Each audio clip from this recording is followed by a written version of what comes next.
There we go. That should be Okay. good now. We're live. Hello? Hello, guys. There we go. Hello. Hi. So I'm waiting at spawn. Can you all hear me? Jumping around at spawn. Alone. No. uh, No longer. oh, there live. are some people here. Ah, here, there you are. Okay. Cookies? I love cookies. Thank you. They are from Talon's Pie Shop. Okay. I will, if I need more, I will go there and buy some more. Excellent. I will mine for diamonds and yeah. Ah, yes. A new stream title. New stream title. That I can do.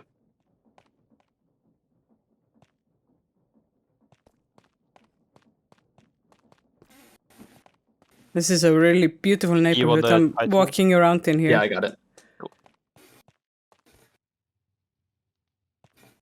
So, okay, they're all furnished, the houses. This is not just an empty shell. Ah. Cool. Yes, this entire, I would say, I guess, spawn village has been populated with cool stuff. I think my favorite building, though, is over here.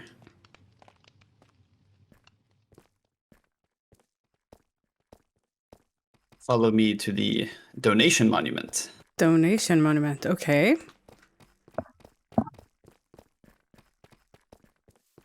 So we have a monument that builds gradually as donations come in automatically. Ah. So it changes colors as it goes up, and each amount donated adds a little bit to it.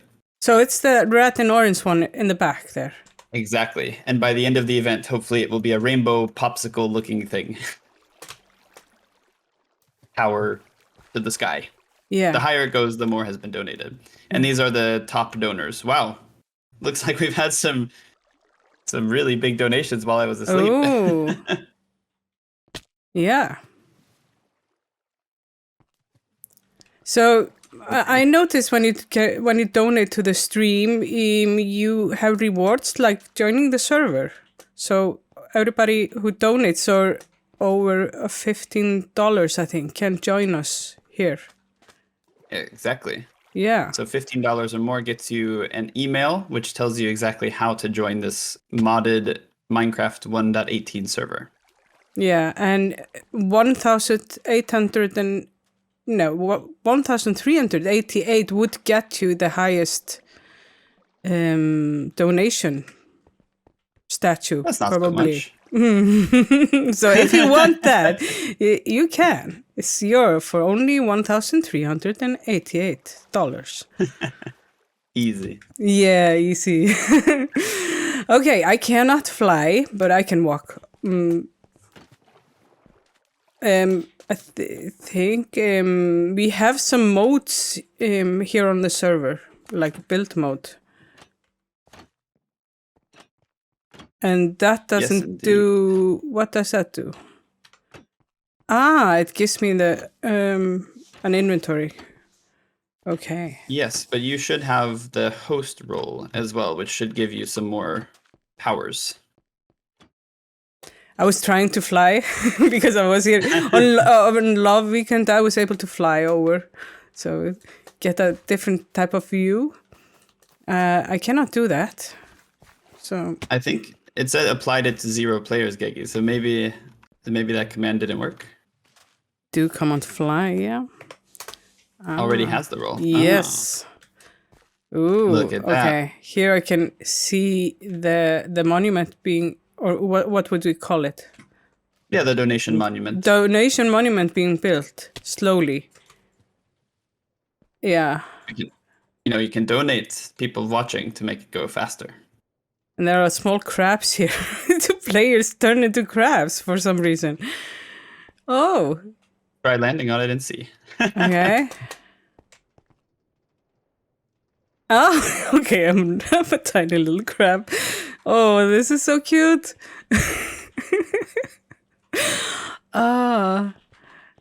Okay, this is for like a crab dance thing.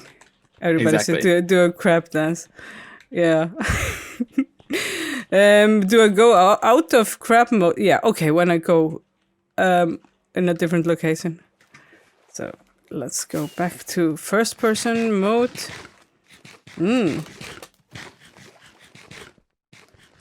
And this is also a beautiful building you have here. You have so many talented builders working on this project. It's truly incredible, honestly. Our build team is super good. Ooh, yeah. There are a lot of builds here. Yeah. I think I don't know, would you like to jump right into doing a build? Would you like to see some stuff? What are you feeling like? I would like to see some stuff.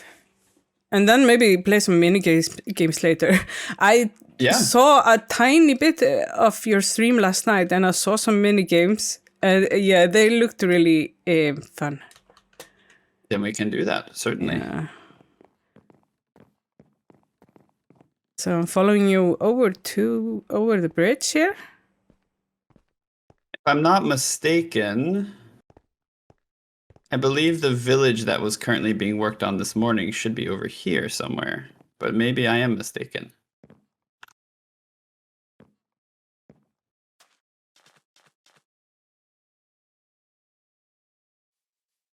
I think we're supposed to take the train, but the train appears to be nowhere to be found. Okay.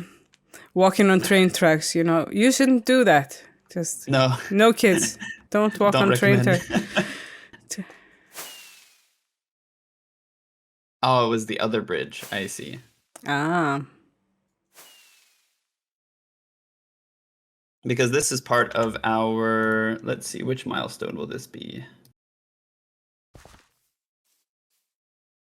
Milestone area, okay. Yes. So the next milestone. So actually, there's a story that we have a video for. That when we hit that milestone, I'll play it. But there's a story from Indonesia about it's okay, about a certain seagrass meadow near a village and a group of people who they noticed that the seagrass was dying and that they were getting less and less fish in the water. The water was getting dirtier, and they realized it was because of the sediment runoff from the land, because they had deforested the trees to make a living. And so I won't spoil the story, but this area will be completely rebuilt by us when we hit the $10,000 milestone, which is very exciting.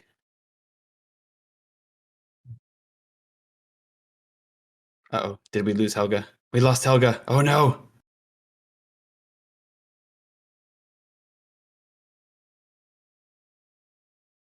We'll give Helga a minute.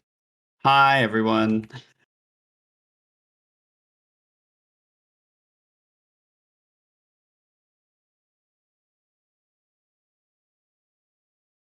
So where is that village? Gegi, do you know where that village is?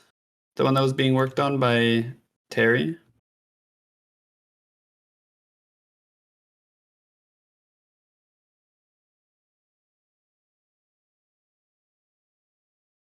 Oh no. I can't believe you've lost it.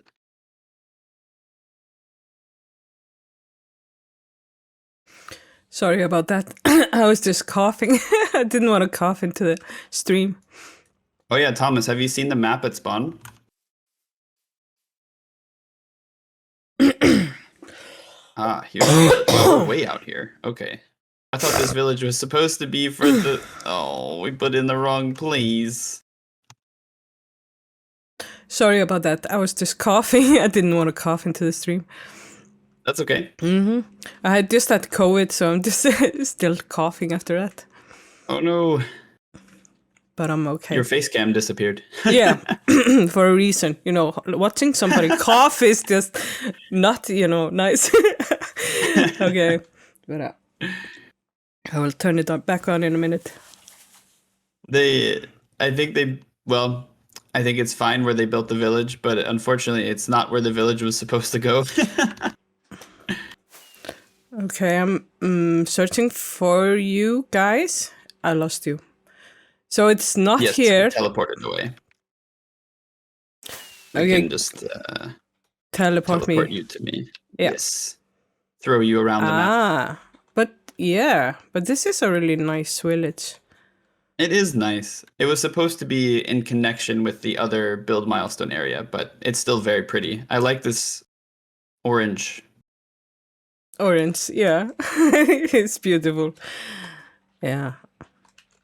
It took me a second. For some reason, I was reading it like range with some kind of Range, fancy yeah. logo, as if it were like a tech company, like Mhm. Apple. Yeah. But no, it's just orange. Yeah. Ah. So, for each milestone, you do some type of builds, or usually just houses, or well, we have an orange logo here, basically. So, yeah. If we go back here, we have the tree houses as well. So this was the first build milestone we did. We had this giant banyan tree, and we all got to build tree houses on it. This tree is just so cool. Oh, and the little builds on it. Oh. It looks like someone built an electric horse here. Yes, well. I was just like, okay. That's pretty nice. Here's my little house over here. It's not much, but it's mine. Yeah. Ooh, okay. There's pretty much nothing, but Yeah. I did manage to use ancient debris in my build, so I'm proud of that. Okay, yeah, and it fits right in. It does look kind of like a tree trunk. Yeah. Yeah, so this is the first one. Then we had the village. The next one will be reconstructing that strip of land that we were at with the torn down trees, and that will be the $10,000 milestone, which I'm really excited for that one. So how much do we have right now? We have $7,717.38. Okay. Which, to be honest, so I'm disappointed in the 38 cents, but the rest of it makes me happy.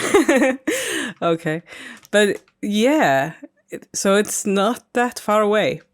That goal. It's not. It's really not. Hopefully someday. Yeah. So I'm going to go to spawn.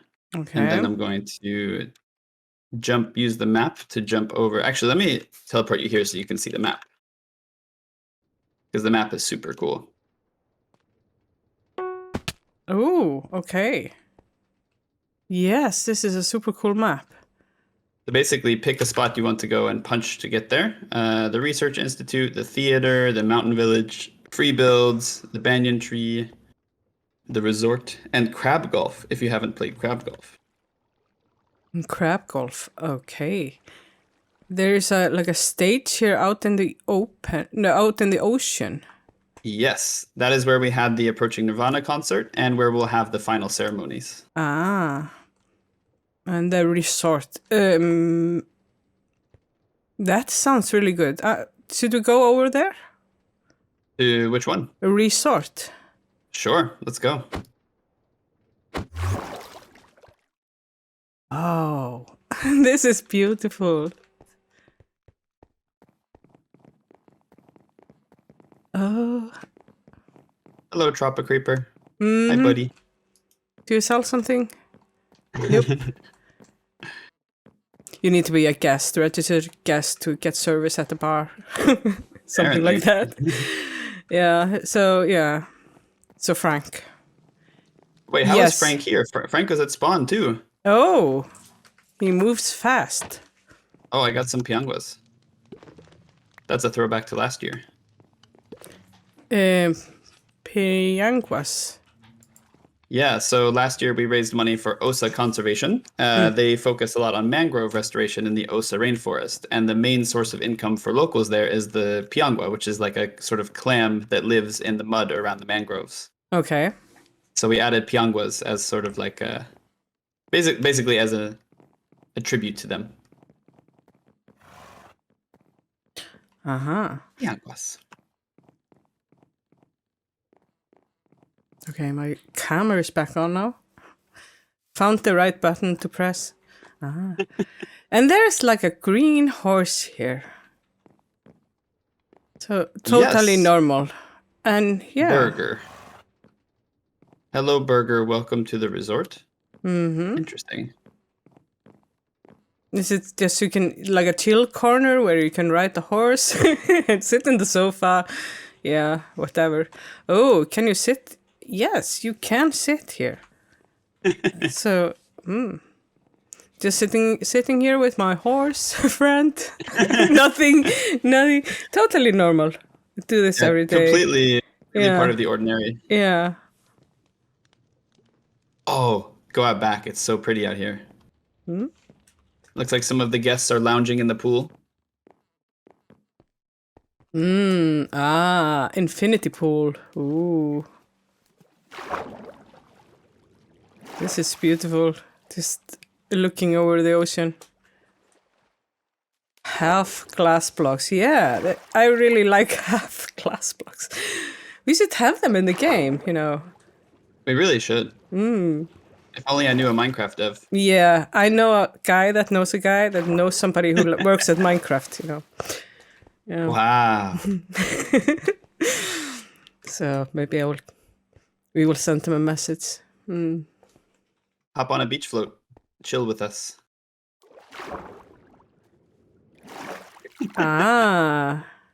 Sunbathing in Minecraft. So funny, if you look at your legs, you don't see them like normal. But in F5 mode, this looks totally normal. And you can move around.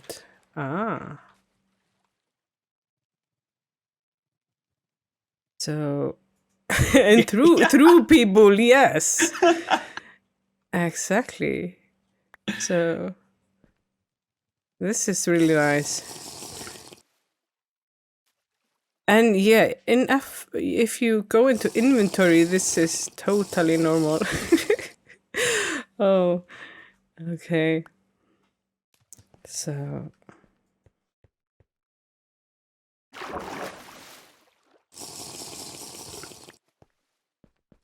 So cool. But Yeah, this resort is gorgeous. Yeah.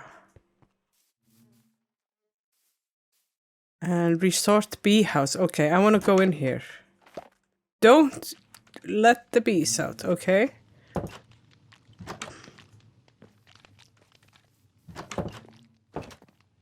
Double doors. Ooh, this is beautiful.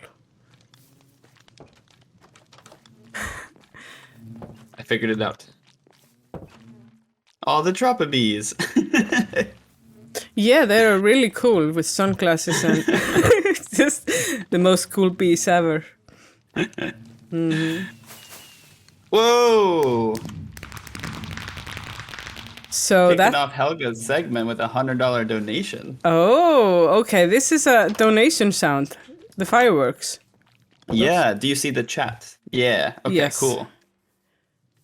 Do you have access to the LT22 donations channel in Slack? Yes. Slack, Discord. Yes, I have. Nice, because then we can see people's messages as well. Love Tropics, let's go. That's a message with his donation from Mosh. I'm just gonna. Yes. Yeah. That is Mosh. Mush. Thank you very much for your donations. And you can just, yeah.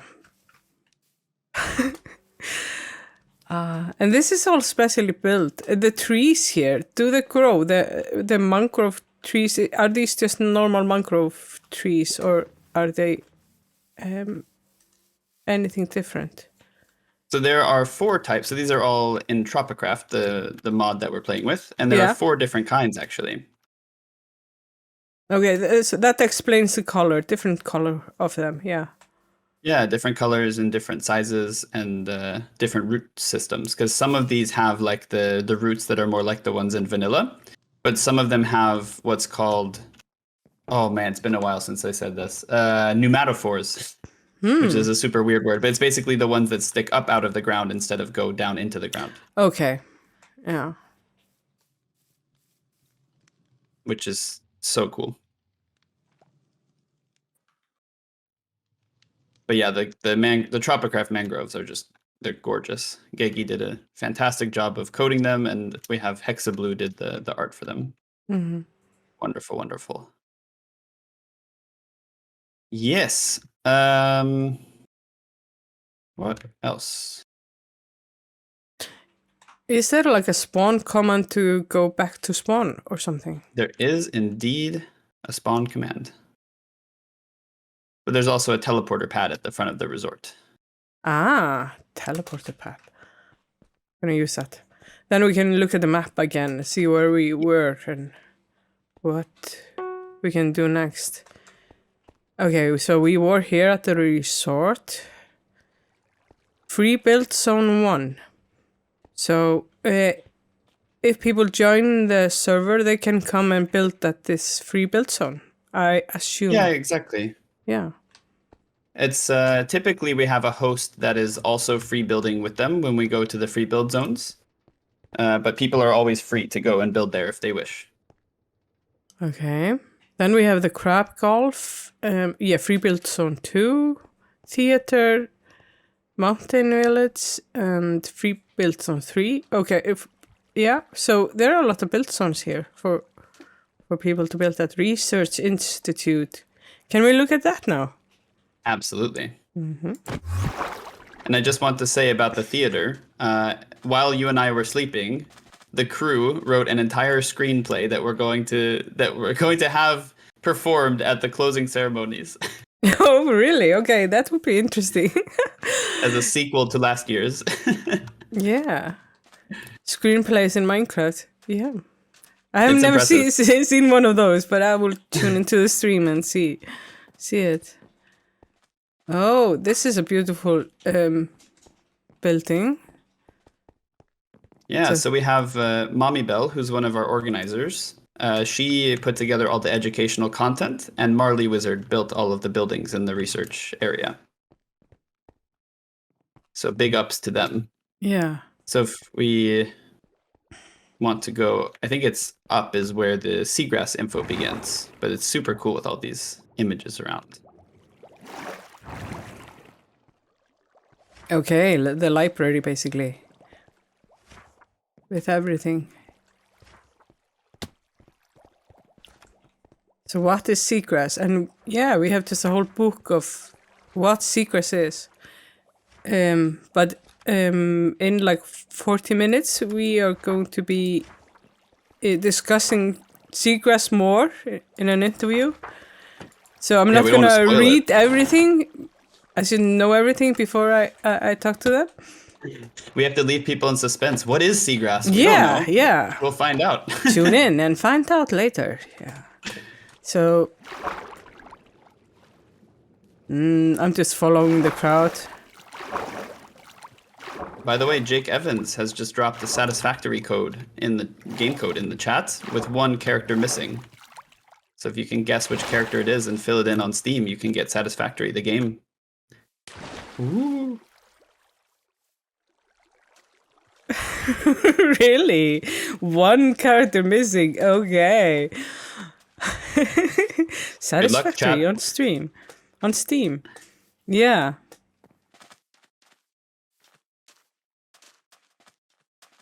And these Thomas are just left. Thomas is like, I gotta go get that code.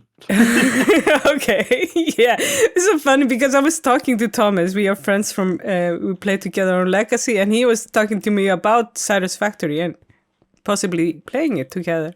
So Oh, nice. I understand that he had to go now. Okay. All right. So these pictures here, are these maps or? The picture is the actual seagrass species, and you can see in the item frame, we actually added many of these species from real life into the game. So we have like 13 different seagrass species in the mod now. Okay, that's pretty impressive to mod in. If you go in the creative menu and you search for seagrass, you'll see all the different kinds that we've added. And just how varied seagrass actually is. Mm-hmm. Okay, I need to be in build mode, I think. Oh yeah, maybe I can just toss you them. Yeah. Maybe if we build something later, I can... Ah. Okay. A lot of different types.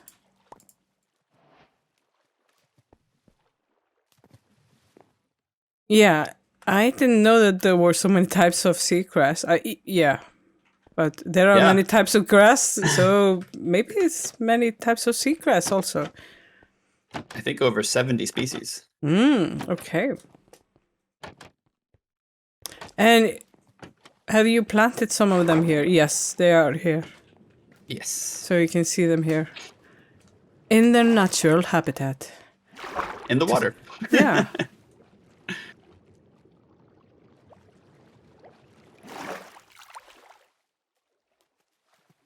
And there's a turtle that looks a bit different than in regular Minecraft. So, but this one looks really nice. And can you swim into... No, you're under... You can't go through. I'm not gonna drown! Oh my god. I'm okay, I'm okay. Didn't drown.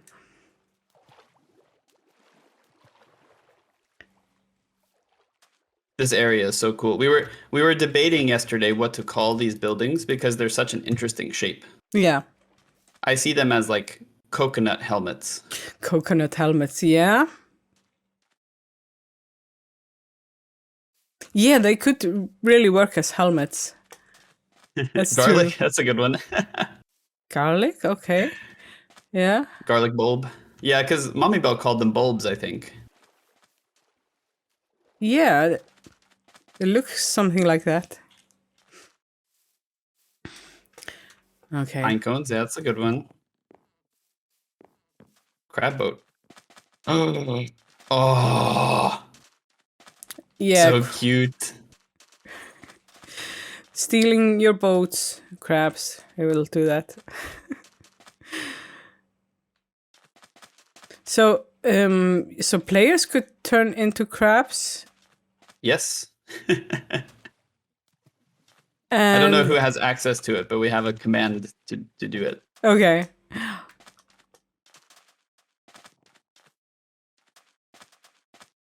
So are you gonna have like a rush to the beach with a lot of crabs? Ooh, I'm Here in we crab go. mode. Crab Yeah. rave. Crab race. And everybody dance now, you know. I'm not sure if you can dance as a crab. Yeah. Okay. Oh no, you got bigger. Yeah, I got bigger. You know, I'm the main crab here. You know, everybody dance now. Oh shit! It's so funny disappearing. And jumping, yeah. Oh no, Yeah, sticky keys. And you know, from side to side, everybody from side to side now. You can definitely do a crab dance here. You can research how crabs should dance the best here at the Research Institute. Okay, flying crabs, that's something new also. Crabs with elytras. Hold on, Gigi, wait, I want to record this. Yeah.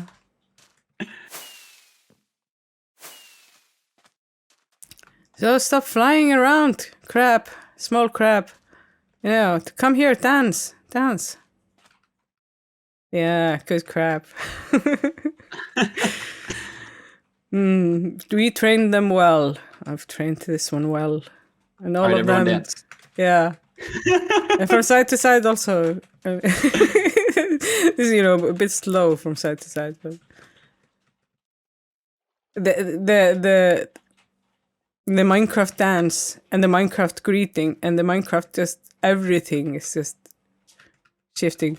Pretty much. The international language, the body language of Minecraft. Oh yes, wait, I know exactly what this needs. Hold on. I don't think will I be able to play it? Oh no! I started suffocating someone without placing a bongo drum. Bongo drum, okay. Oh, I'm in creative mode. This is epic. Bunker drumming. Okay, I got more. Different sizes. Here we go.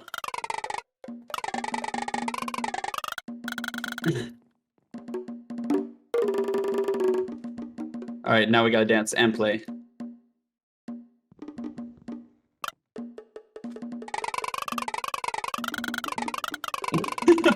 Who's doing that? Yeah.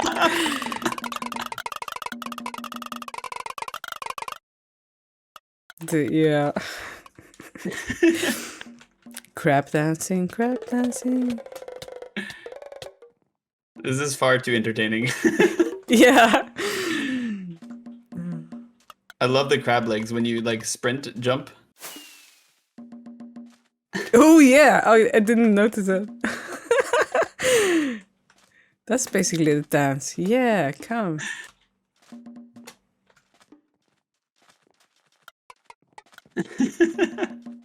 Yeah, we can put up a dance show in the theater also, just crab dance show.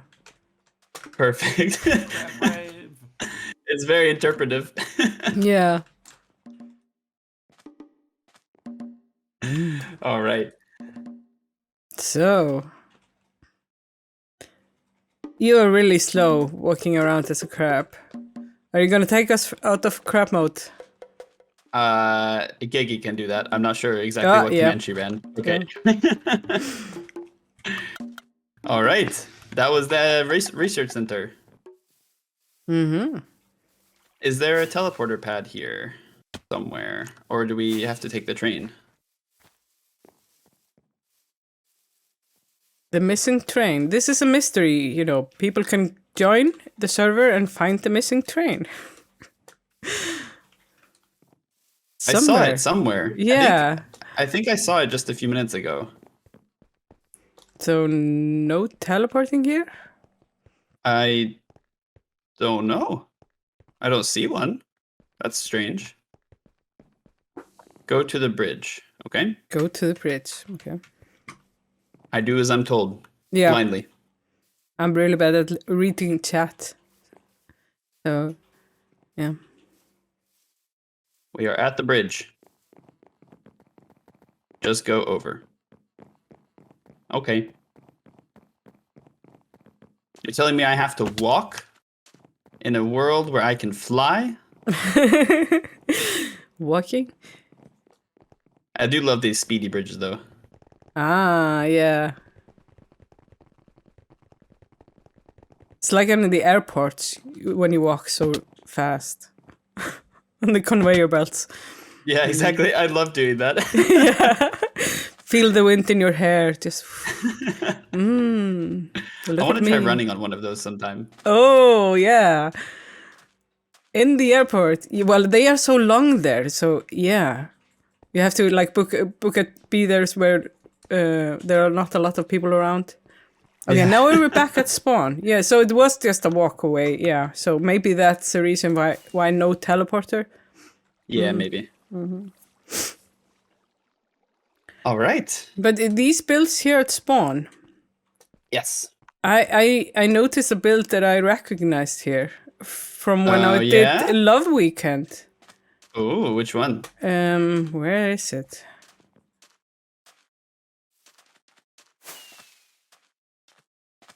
Where is my fly mode? Fly? I saw it from the air. Maybe not here. Ah, there it is. It's like a hot tub here. Hot tub house. Mm-hmm. This one here. Yeah. I noticed this one. This was... So... if you want to just be in the hot tub. Or cold tub. Maybe, yeah. Who knows?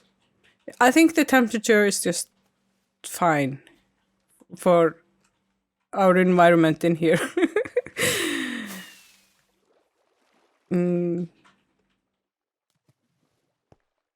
So these builds come from, you know, different places or something. Ah, here's a sign. Exactly. created this? Okay, yeah, okay, you created this. Magnus. I know him from my streams. So, Nice. yeah.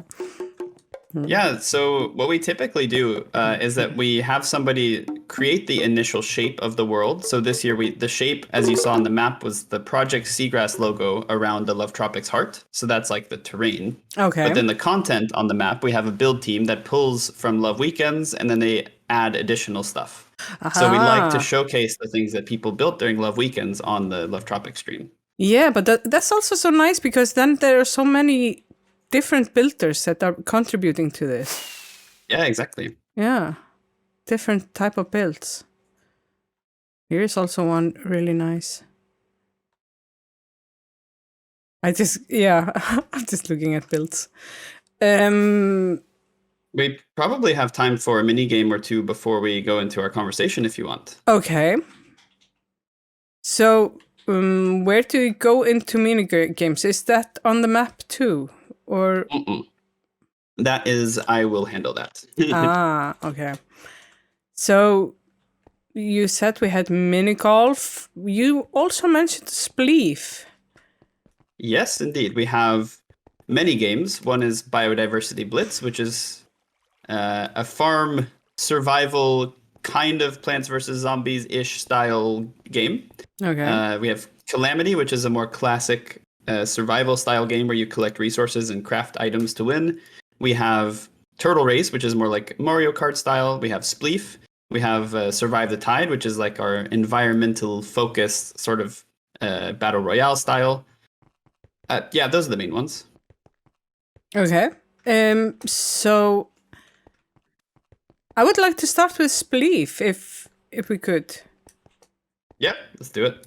And yeah, people can join in. Yeah, okay. Control join to join. Control J to join. So yes, play. I'll wait for everyone to be in. Everybody join.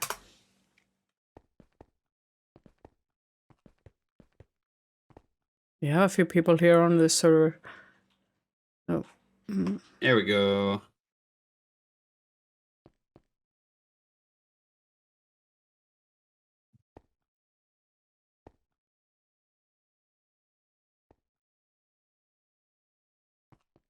Okay, it's really dark in here. Okay, Spleefing. I'm gonna.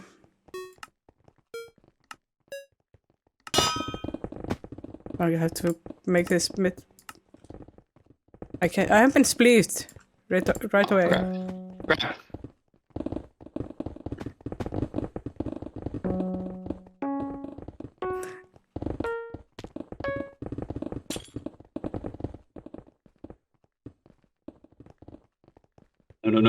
No. Ah. That's you for trying to block yourself in. Hey, I'm just an agent of chaos. Don't blame me.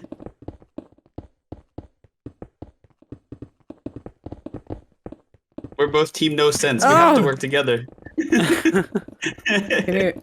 Can you reach? Take them down.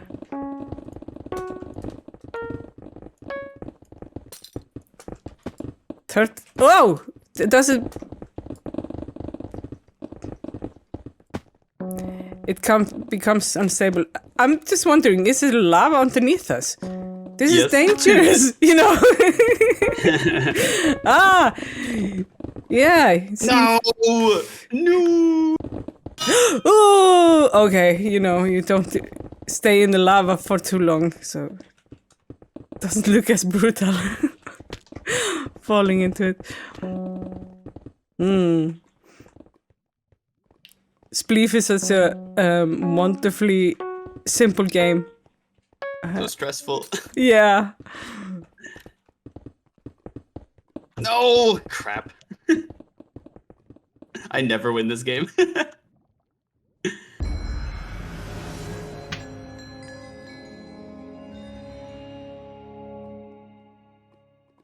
Nice job, Okay. So, did I see who won? Did you win? Toucan Luja Luha won. Okay. Yeah. Well done. Clap, clap, clap. Mm-hmm. And we're All right. teleported back to spawn after the game. Yes. Would you like another round or a different game? Yeah, I would want another round. Just Then a another round. rematch. Another round you shall get. Uh-oh. The winner left. Ah, more chance for us. Uh-huh. Oh no. Sorry, Toucan. Jock. Jock already fell down. I didn't know there was a hole.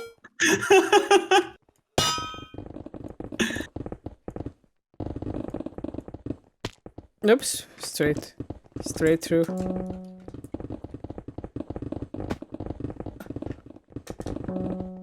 No.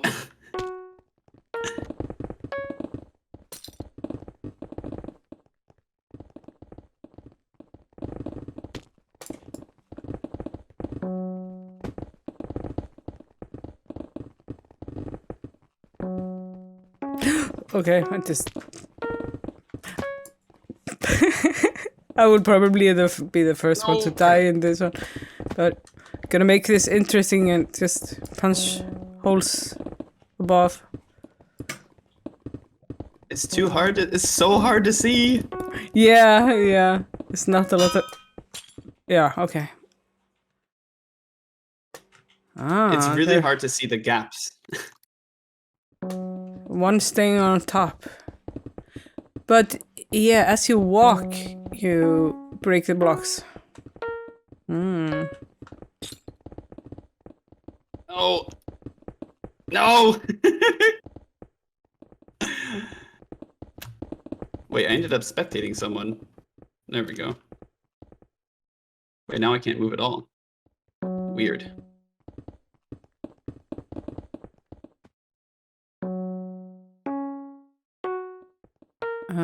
Where is...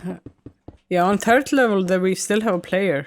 So they are just hanging around here. Trying to survive.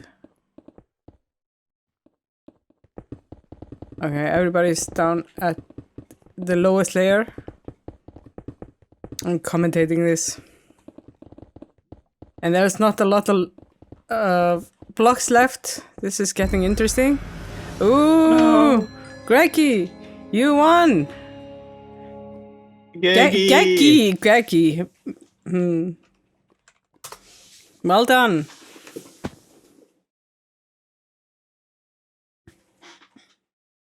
I say we have time for a short game, and then probably it would be good for us to go prepare for the call.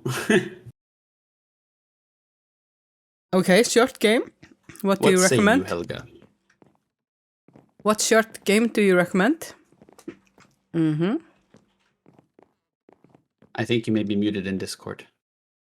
Oh, I muted myself in Discord, sorry. So, what short game do you recommend? Hmm. To be honest, Spleef is probably the short game, but we do Yeah. have Block Party. Block? I'm not sure Yeah. exactly how to play Block Party. We can try that. Yeah, I'm sure.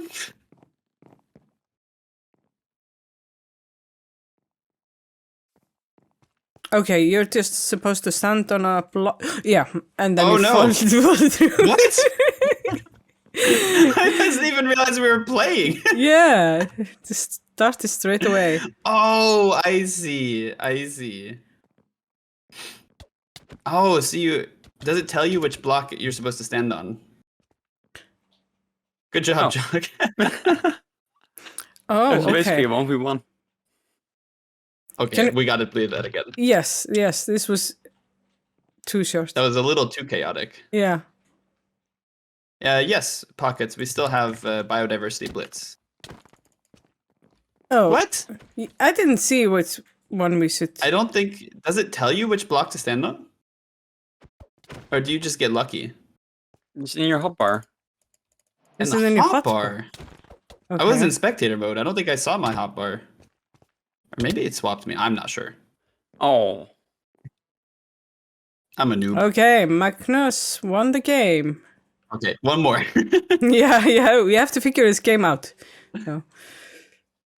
Then we will. There's a bunch of blocks in your hotbar. Okay. Ah, pink. Okay. Okay, there we go.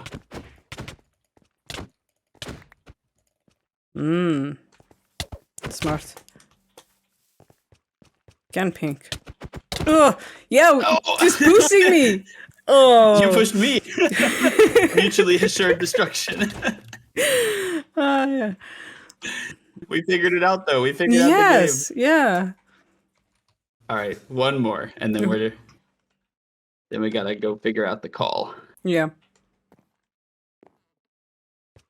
This game is called Block Party, Onyx. Okay, blue, blue, blue, blue. Don't you dare. Don't you dare. This is my pink square. Just get away. Yellow. Oh, those are. No, what? That was so fast. Yeah. I was trying to be. Oh my gosh, that was fast. What the heck? Yeah. This is a really fast game. It was like 0 seconds. Very fun. It just says I won the game and then nobody won the game. It's so simple. That's really fun. Okay. First of all, how dare you? That's me talking to the game. Okay. First of all, how dare you? All right. Yeah, I guess you can, here, let me, Are you gonna yeah, I'll organize go join something? the call. I'll go arrange the call and check with Alex. Okay. But I'll start a game that should take maybe 5-10 minutes. Okay. And then after that, you can join the call. Okay. That sounds like a good plan. Gaggy, would you say a Survive the Tide 1 would take about 5 or 10 minutes?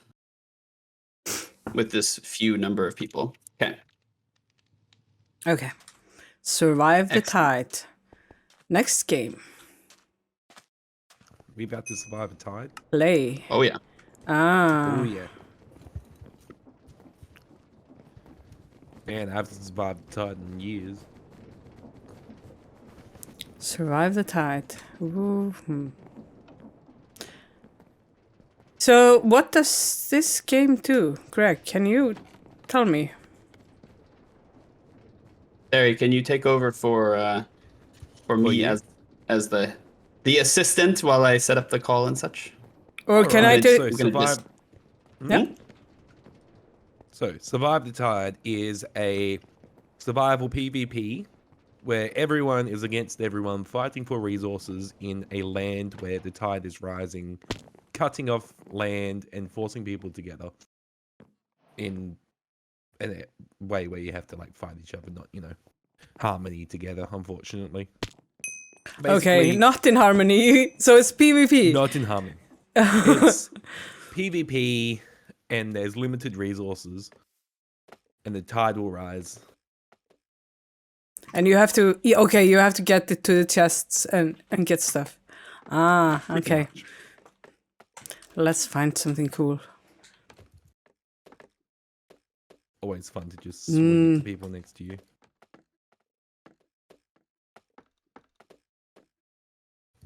We're in cages. I don't like that. Okay. Ah, here it opens.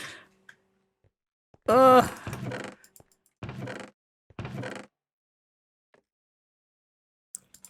Okay. It's taking me longer. Something. I'm just gonna take everything. There are some items here. I have no idea what they are. And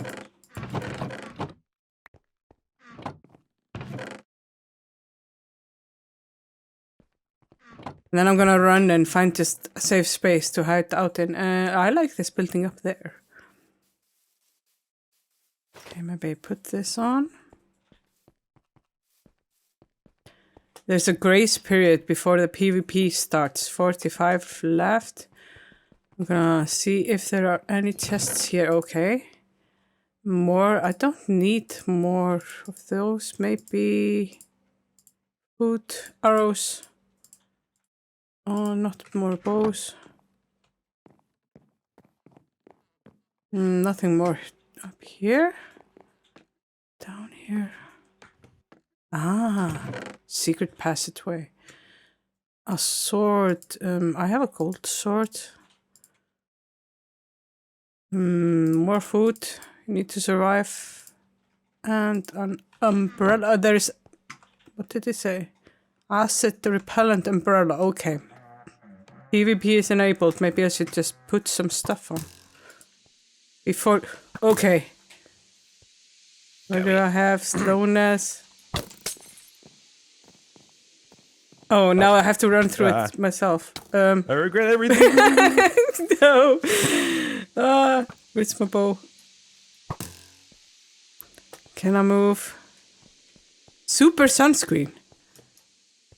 How do I use that? Okay, I'm just gonna hide out here. There is a strange noise. Is it the weather? Okay. No, it's should be okay. More chests, a helmet, that would be helpful. Weakness, invisibility. Oh yeah, this is true. But yeah, I'm not sure if this will help if I have armor on. I need to strip for that.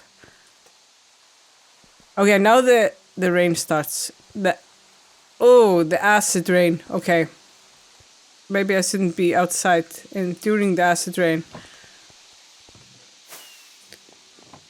That's...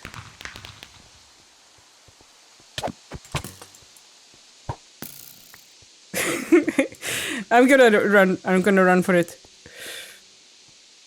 I wanna survive this tide. Can go up here, maybe. Okay, the sea level has frozen maybe. So I think you shouldn't go in there. Is there any way for me to go anywhere else? And now we have these icebergs. Okay. What? I'm just in a hole. Oh, did you get a trapped chest? Man, that sucks. Yeah. Can I take my way out of this? Anyway, have fun with that guardian. Oh no! I'm gonna... Yes!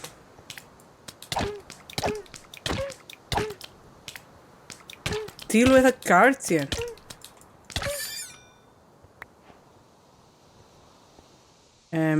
Do I have something I can use to get out of this hole? Blindness, slowness, levitation. Okay. Ah. Can it get me to the fire? No. Should eat something. Seems like the rain has stopped, but the others are probably over there. Don't need this. A snowstorm. Gonna try to go on over to the other side.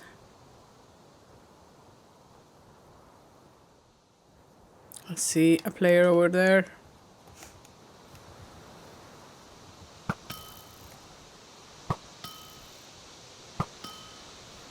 Just try There to... you're at.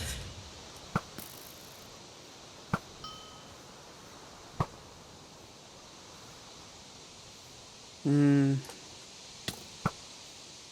40%, okay. Somebody else shooting at me. Or yeah.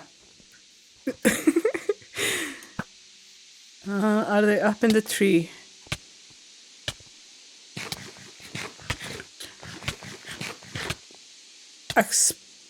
Explosive storm. Okay, that's what's killing me.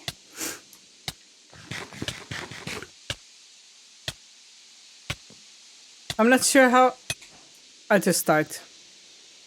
I blew up in the explosive storm. So, yeah. I'm dead. let's see if we can spectate somebody. When the snowstorm comes, all I see is a ton of what the hell?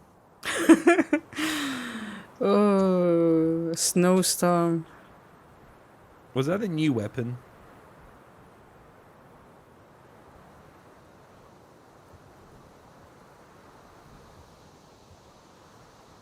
So there are 2 players left. And you can see the other one over You there. see, it didn't help that when the snowstorm snowstorm came, all I could see was black and pink missing textures. Oh, okay. That's not good.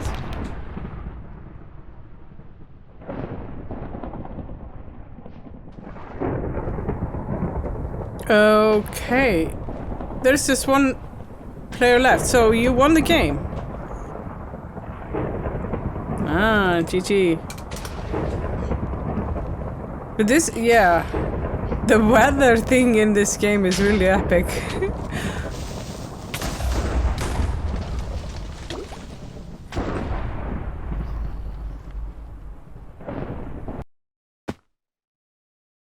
Yeah, this was a fun game to play. Thanks, guys, playing. But yeah, in a minute I will be. Hello.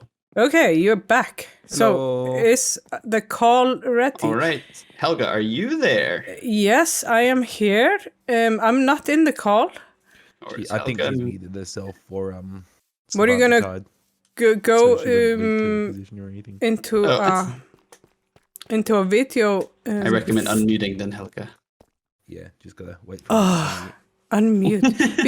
Yeah, I think my hotkeys are somehow messed up, so I'm unmuting probably with my mouse somehow. Fun. Uh-oh. But yes, so Alex is ready. So if you want to hop over to the call, we can do that, and I'll update the stream title. Okay, I'm gonna do that. So,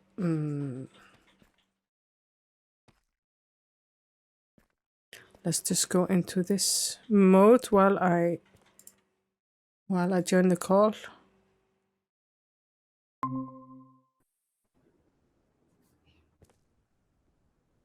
I don't have my camera on. Okay, because I have it on the other screen. So now I should be able to change my camera over to here. So, can you hear me and can you hear the others? Can we test this? I would recommend muting in Discord. Yes. Now I can mute in Discord. So we don't have this double. Perfect. So, hi.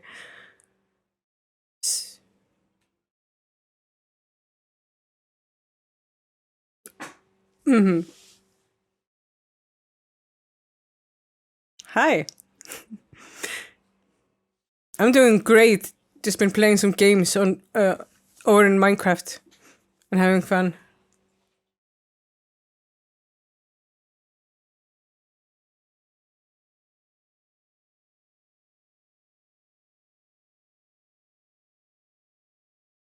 Okay.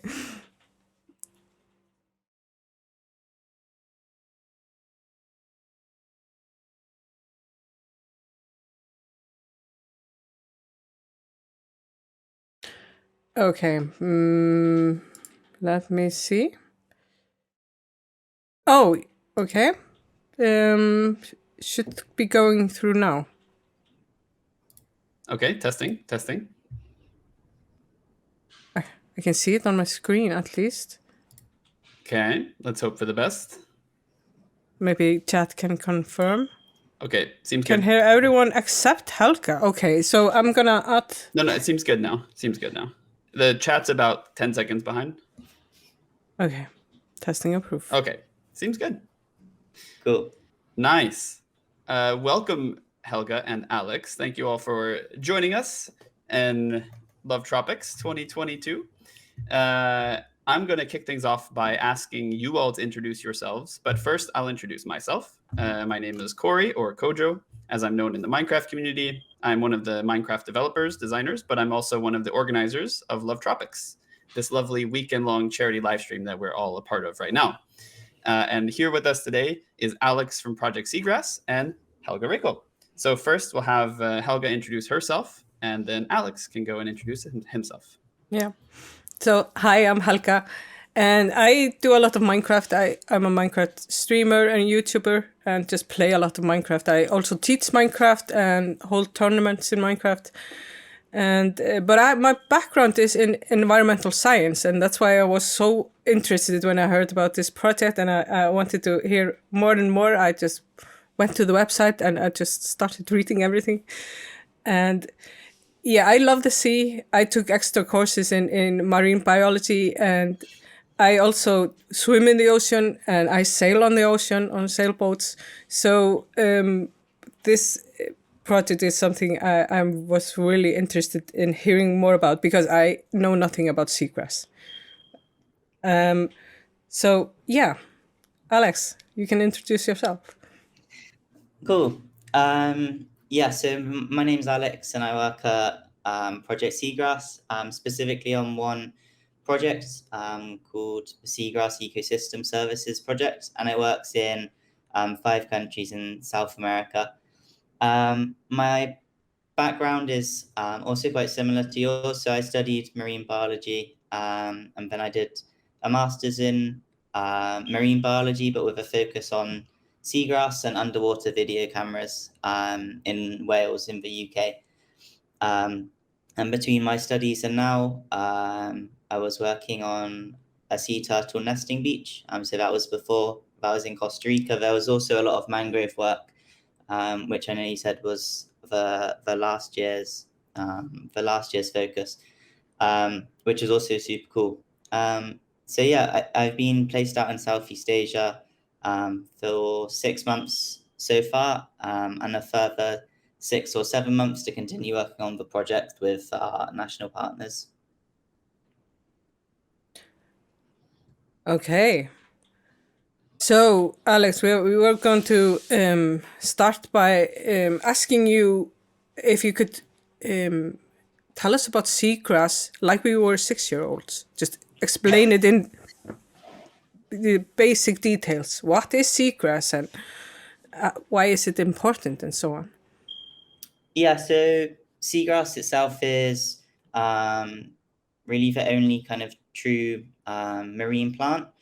So it's fairly similar to kind of grasses, terrestrial grasses that you see on land. And similar to that, it's photosynthesizing under the water. So it's taking in carbon dioxide and outputting oxygen, which is obviously kind of a very crucial part of the ecosystem, in the marine ecosystem, but also for any other connected ecosystems as well. So it also benefits areas such as mangroves, which may share kind of the land and the sea, but even just terrestrial systems like coastal communities as well. Okay, I'm gonna put in here some videos so people can watch some seagrass while we are talking. So see what we are talking about. So sorry, continue with the introduction. That's okay. Yeah, so incredibly important, and we're obviously then breathing in the oxygen as a result of that, and it's taking in the carbon, which with, I guess, climate change, we're kind of increasing at the moment. So it's become even more important in recent years when when this level of carbon is increasing. So now it's a lot more important to, I guess, conserve it than, say, 50 years ago. And it's been really interesting to see over the last few years, maybe just the last 5, I would say, the focus that has kind of shifted onto seagrass. In the video that was played earlier with Ben, the common kind of name was the ugly duckling. But really, in the last few years, I think it's shifted a long way from that anyway. So it's popped up a lot more in kind of social media, and in general, it's just a much more talked about ecosystem. But yeah, sorry, going back to seagrass, I know it was something that was asked earlier. There's 72 species, more or less. There are about 12 that officially aren't species, and there's kind of some debate about it. But in general, it's assumed that there's 72. And they range really across the whole planet, apart from Antarctica.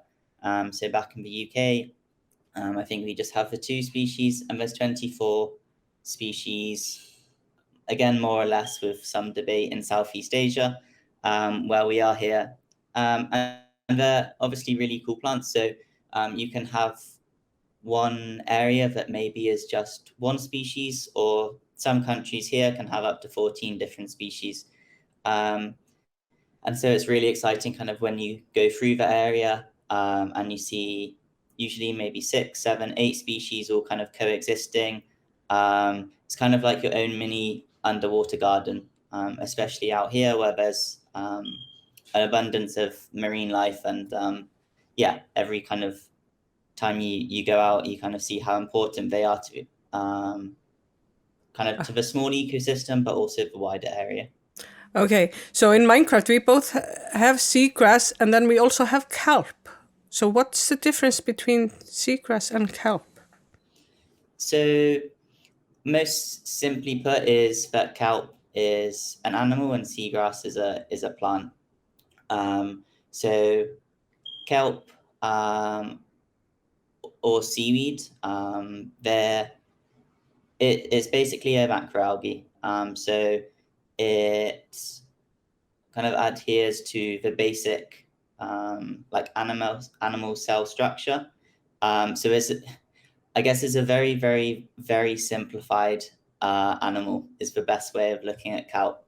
So it feeds on nutrients in the water column, similar to seagrass. But yeah, the main difference is it's kind of like at the evolutionary biology level. So the best way to split them is that the seagrass is the plant, the kelp is the animal, and seagrass is taking in all of the carbon, releasing the oxygen as, say, trees would, whereas the kelp it's kind of like just taking in the nutrients, similar to other very small algae species. It's quite an interesting one, because sometimes some macroalgae such as kelp can look very, very similar to seagrass. They also have a different texture a lot of the time, so they feel much more rubbery than kind of grass or plant-like. So if you ever kind of see them in the same environment, you can always just kind of feel it. It would be a good way to tell the difference. Okay, because here in Iceland, I have no idea if there is seagrass in the sea around me. I have I just thought of everything as kelp. But now, next time I will be in the ocean, I will check it out. Yeah, so there, as far as I'm aware, so it is definitely everywhere other than Antarctica. And I believe there are meadows in Iceland. I couldn't tell you exactly where at the moment. But yeah, it would be found there. So if you pop on a dry suit or a jumper, then maybe you'd be able to find some. Yeah, or just a Nice. swimsuit. Yeah, I'm expecting that to be your next stream. yeah, swimming in Iceland, finding seagrass. Yeah, coming up. Perfect. Alex, I actually had a question going back to something you said earlier, because I know I've heard that, when you plant single trees, it is helpful, but it's not as helpful as like it's hard to replace a forest, because a forest has, hundreds of years of sort of building up all the species that work together to make the ecosystem really function and to actually be super effective at absorbing carbon. So is it similar with seagrass, where like if you replant one species somewhere else, is it instantly effective, or is it like where they mix with other species and that's when they become really effective? Yeah, so it's a really interesting area at the moment. Kind of the the efforts going into replanting seagrass. It's a really cool field. It's a lot of the focal point back with the team in the UK is focusing on that area. And it's interesting because I think it makes us realize how interconnected all of the kind of environments and habitats are, but also were when they were kind of incredibly healthy before they're lost. So it's quite a new field, and I think it's something that will come to light kind of a bit more. We'll start understanding as kind of mass scale replanting projects happen around the world. I guess everyone holds hope that the seagrass meadow, when replanted, will completely function perfectly from the get-go. I think what's more likely is the point you mentioned towards the end. It's when there are other species that say return to the area. That's when you're going to start seeing kind of really see the full benefit. So you could absolutely get a healthy seagrass meadow from just replanting it, but you really need the organisms there to function as a functioning food web, essentially, and to build up nutrients over time, both in the water, in the sediment, in the plant, to really have kind of a functioning environment. So, for example, say you would need the right kind of algae in the water. If you have too much algae, then the seagrass isn't able to photosynthesize.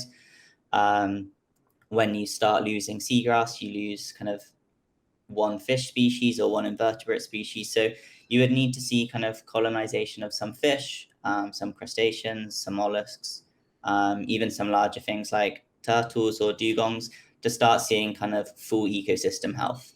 But yes, you could achieve a healthy meadow just from replanting it. There's no reason why that can't be done. Yeah. Okay, when you talk about planting them, do you have to go and plant each individual plant, or can you just saw them around, just throw seeds in the ocean? So there's a number of different kind of methods, and some of them are very, very innovative. It depends kind of where you are, the level of funding there is within kind of the organization or the community.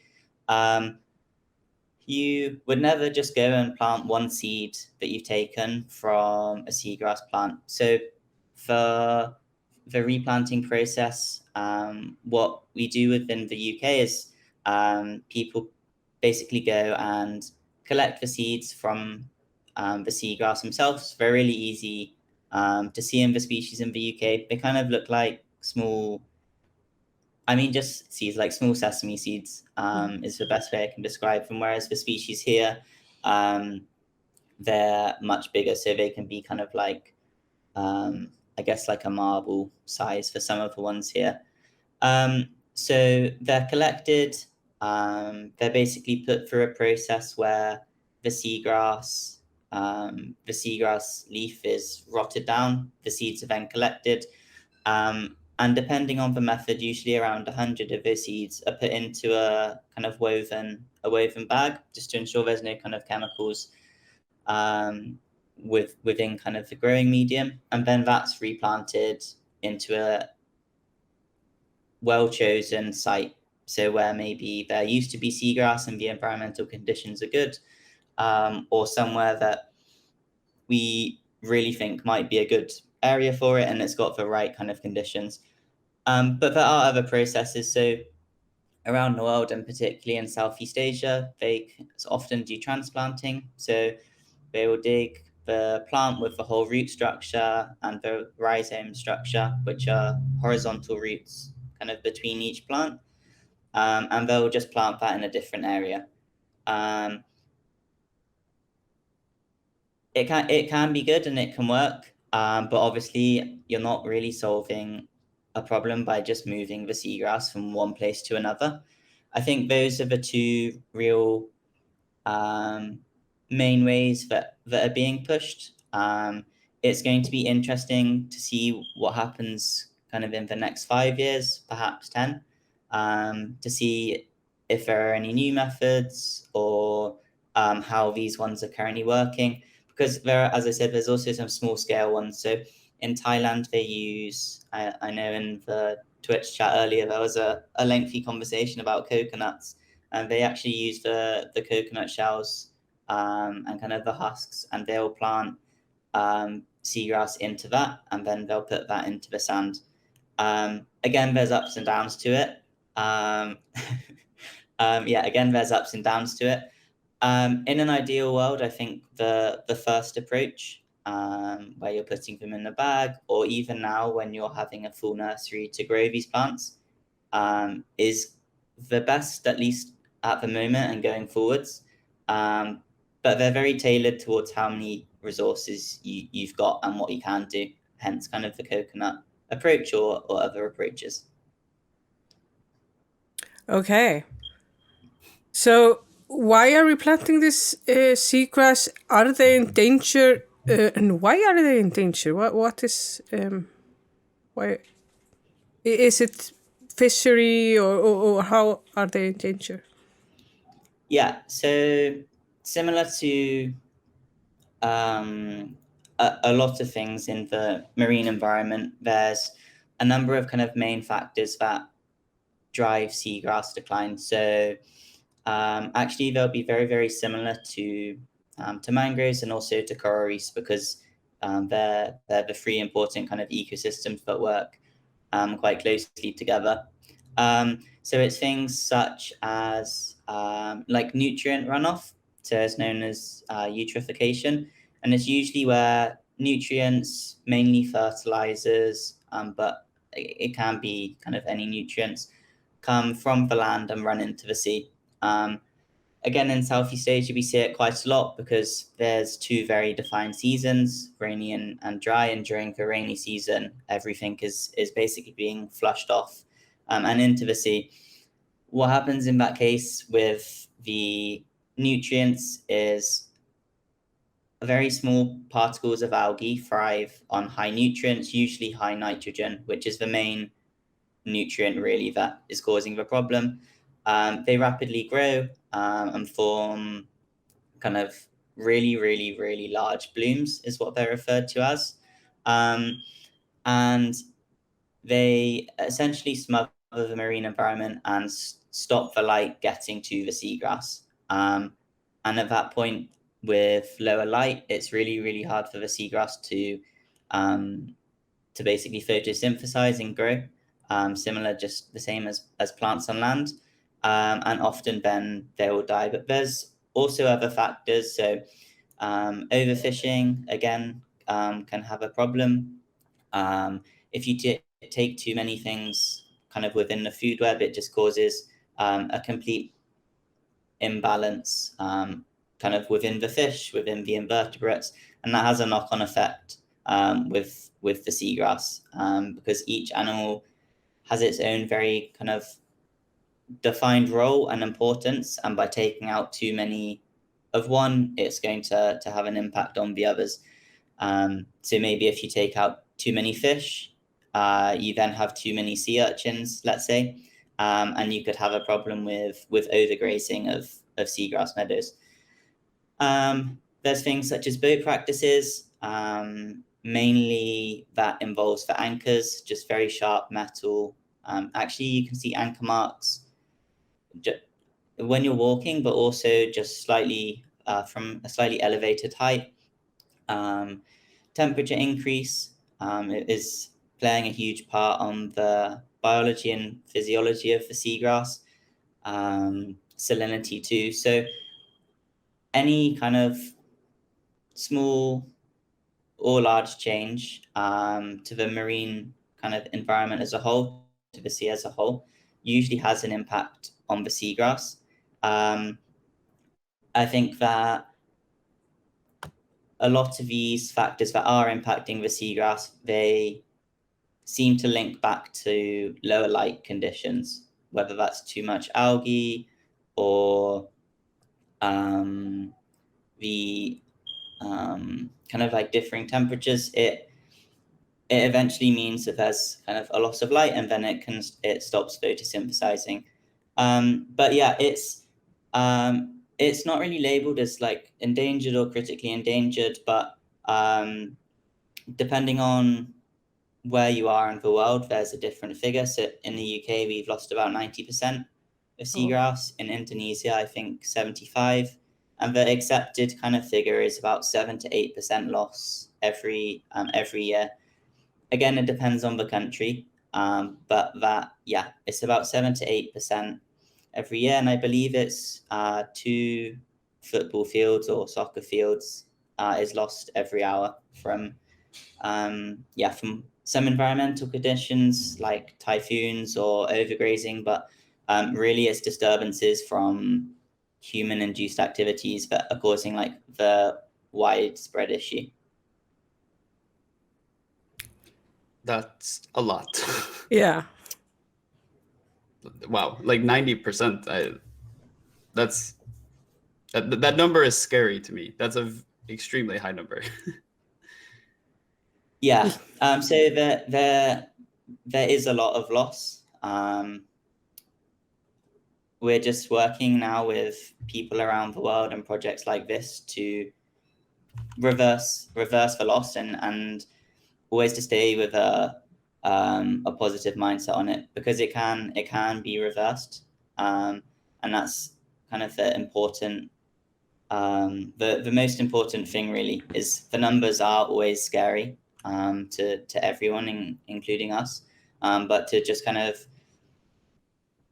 essentially work as hard as you can and educate people as best you can, and it's something that we can all change. So that's definitely the aim of the charity, but also just I think a personal goal of everyone at the company, but also just what we talk to, my friends included, my family included. So where we can kind of impart knowledge or be involved, or just to generally, I guess, spread the love about seagrass is what we want to do.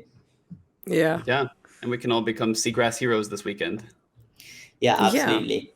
It's a very, very fun environment to swim around.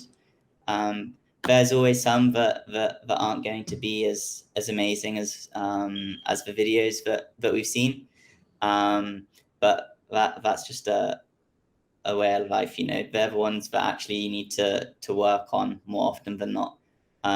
So super cool if anyone ever gets the chance to see them when there are fish in the area, when the seagrass is really green. It's a cool place to be. Yeah. Definitely. Yeah. And I put some pictures over the stream videos so that people can see how beautiful the seagrass is and all the marine life in the seagrass. So, but what can people do more than just like this stream? People can donate to the cause. Is there something more you can do as just the general public? I know on your website there is merchandise. I have to admit I did buy myself a sweater, but it hasn't arrived yet because it said like what for cod's sake, and like the cod is the main export in Iceland. So this is. I just said I have to have this sweater, so people should check that out if they need some cool merchandise. But what is some other things that the general public can do to help you guys? So that one is actually a really cool t-shirt, especially for areas around Iceland, the Baltic, Scandinavia, the UK too, where cods are very kind of talked about topic. I mean, there's a number of things really that you can do, I guess. So a lot of it will depend on how accessible seagrass is to you. If there's seagrass in or near to your area, then we have had an app, I believe, for the last 7 years called Seagrass Spotter, and it is a citizen science app. So what that means is basically anybody at all with a with a phone in any region can download this app. And it's got a number of different kind of features to it. So you can learn about the seagrass. There's an information section there. You can kind of explore the latest kind of images that have been put on there. But its main function is it's mapping the seagrass around the world. So you can actually click on there, and there's an interactive map, and you can see where images have been taken from which part of the world and uploaded. Yeah, I believe at the start of the year there were 3,000 images, and I want to say that it's very close to 6,000. So they're now uploaded from anybody. So I do a lot with my role, but the aim is basically for anyone that can see seagrass or lives near seagrass to upload images on here. We then know where seagrass is present, which often is one of the hardest things. There's satellite imaging, but it can't always confirm everything. Once we then know where it is, if you wanted to go back a year later, let's say, and take another image, you can kind of compare, has it got healthier? Is it not, from the difference? So it's kind of like the application is to map seagrass and its health over time, and that involves everybody. So it would be really cool for people to basically download the app, and if there is seagrass, to map it. It usually takes about only just 1 minute actually to upload the image, and then we've got that for future reference, but also it's quite empowering to kind of add the photo, go to the learn section and teach yourself in detail about the seagrass. Because the other thing I think that people can do is actually just talking about seagrass and the marine life in general. It's very dependent, as are most things, on other kind of environments, like coral and mangroves. So just having conversations about it with friends or even random people, whoever really, just talking about it is one of the best ways really to just starting the conversations is incredibly important when, I guess, the limiting factor that we used to have with seagrass was that people didn't know about it, and that it wasn't talked about enough compared to, say, coral reefs. And so just having those conversations, I think, really, really helps the seagrass field. And then lastly, of course, if you wanted to get any cod merchandise, or if you're able to donate, then that helps. So the merchandise on the store will obviously go to Project Seagrass.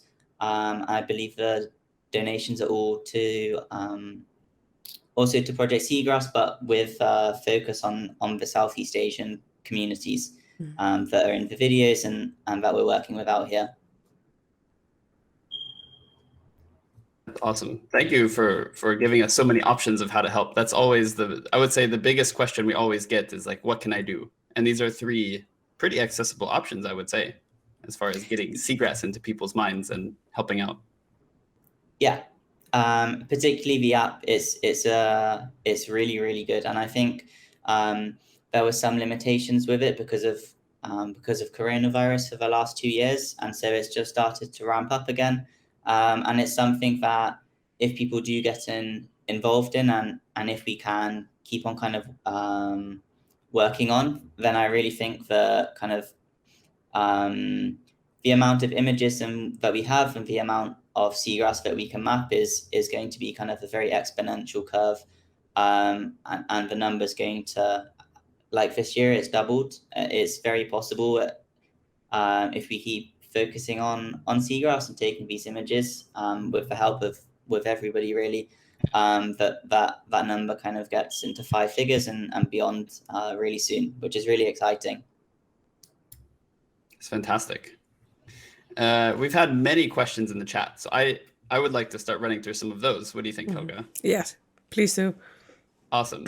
So for some of these, I think the answers will be longer, but for the purpose of creating Twitch clips that might be like very informative around a single question, if you think a question can be answered in a super short format, then we can try for it. And if not, don't even worry about it. Because the most important thing is that we all learn. So the first question comes from Jess Dragon 12 Productions. For Project Seagrass, what are your goals by 2050? Yeah, it's a great question. 2050, I think is hard to say, but maybe at the end I can talk on it a bit more. Certainly, we've been going now just over 9 years, almost 10 actually, I believe, and so I would say that focusing on slightly smaller scales are better with fields like research fields such as this. They can often be quite funding dependent, or also just there's a lot of shifts in marine science. And so focusing on slightly shorter timescales is probably what we would, I guess, prefer to do. But with that, there's a lot of focus areas, but I'll kind of split it into the UK and international work for the time being. So at the moment, we're supporting 6 international partners with the scope of really supporting as many as we possibly can. That's always the aim. But I believe that the aim is basically to support at least 5 or more if we can, like international partners each year, mostly focused on Southeast Asia. It's where a lot of the drive for the company first kind of started. So in Sulawesi in Indonesia. So continuing to support the partners in these countries. They all work with small scale fisheries where fish and other kind of organisms within the seagrass meadow are an absolute necessity to life. Over 1 billion people, I think, in Southeast Asia depend on fish. So we want to just continue supporting seagrass research here and other international countries, because it's very, very clear to see the impact that we're making and the partners are making, but also the individuals and communities are making. Back within the UK, a main focus now is on the restoration. So it's working with building nurseries for seagrass, so growing our own seagrass and then putting that back into the environment. It's very early stages for us with that, and so that's really the main goal, is to find really, really successful ways of growing seagrass, putting it back in, selecting the site, making sure everything is right. And actually within the next 10 years, those two would kind of interlap, and then hopefully we're able to begin to kind of delve into restoring in Southeast Asia and again other continents, because it's different here than it is in the UK. There's a lot of different factors with individual species that make it slightly harder here. I guess really that will just be scaled up till 2050. To answer like the question directly, it would just be supporting even more international communities if things keep growing, and if the seagrass world keeps on kind of gaining the great traction that it is at the moment, then that figure of say 5 partners will likely be much, much higher.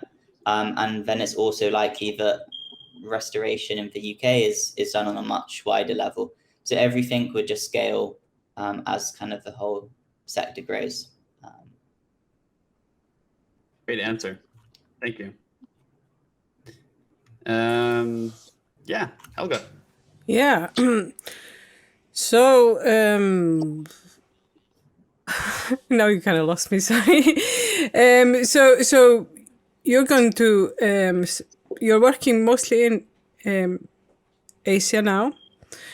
And you said that there was no seagrass in the Antarctic, right? But everywhere else there is seagrass. So people could use this app anywhere else, even though your focus currently is in Asia. Yeah.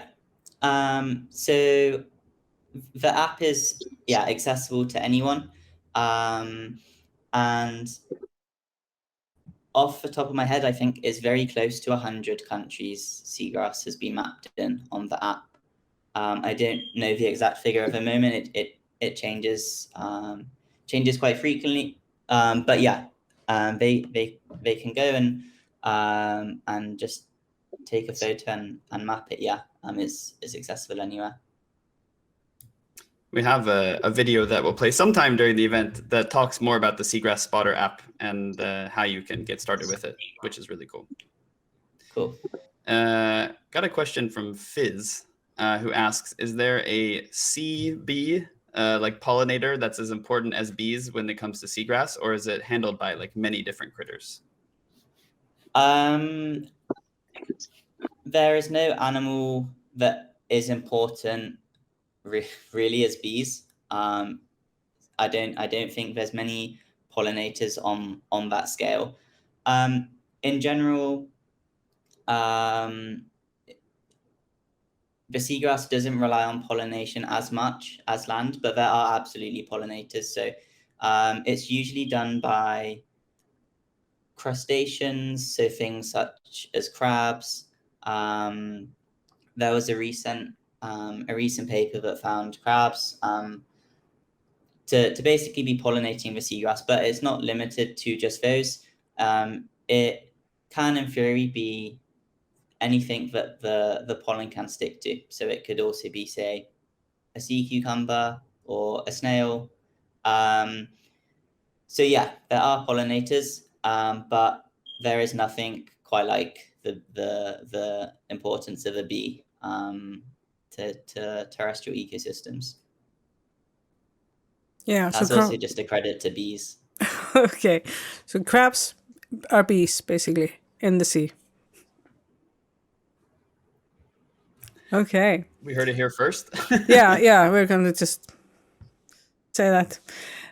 Okay, do we have some more questions from the chat, Cory? Oh, I have many noted down. Okay. Should I continue? Yes, continue, please. All right. Tituan the Titan asks, several countries plan to decarbonate their energy by the use of natural gas. Some leaking of methane into the environment comes with the extraction of that gas. Are you worried about a possible contribution of that to the ocean acidification, or shouldn't it have an impact on seagrass? That is a great question. I think it's really hard to predict kind of the full impact that something like that can have. I guess in general, stuff like that, usually the knock-on impact is temperature increase, as you say, or ocean acidification, which is well documented with kind of marine ecosystems.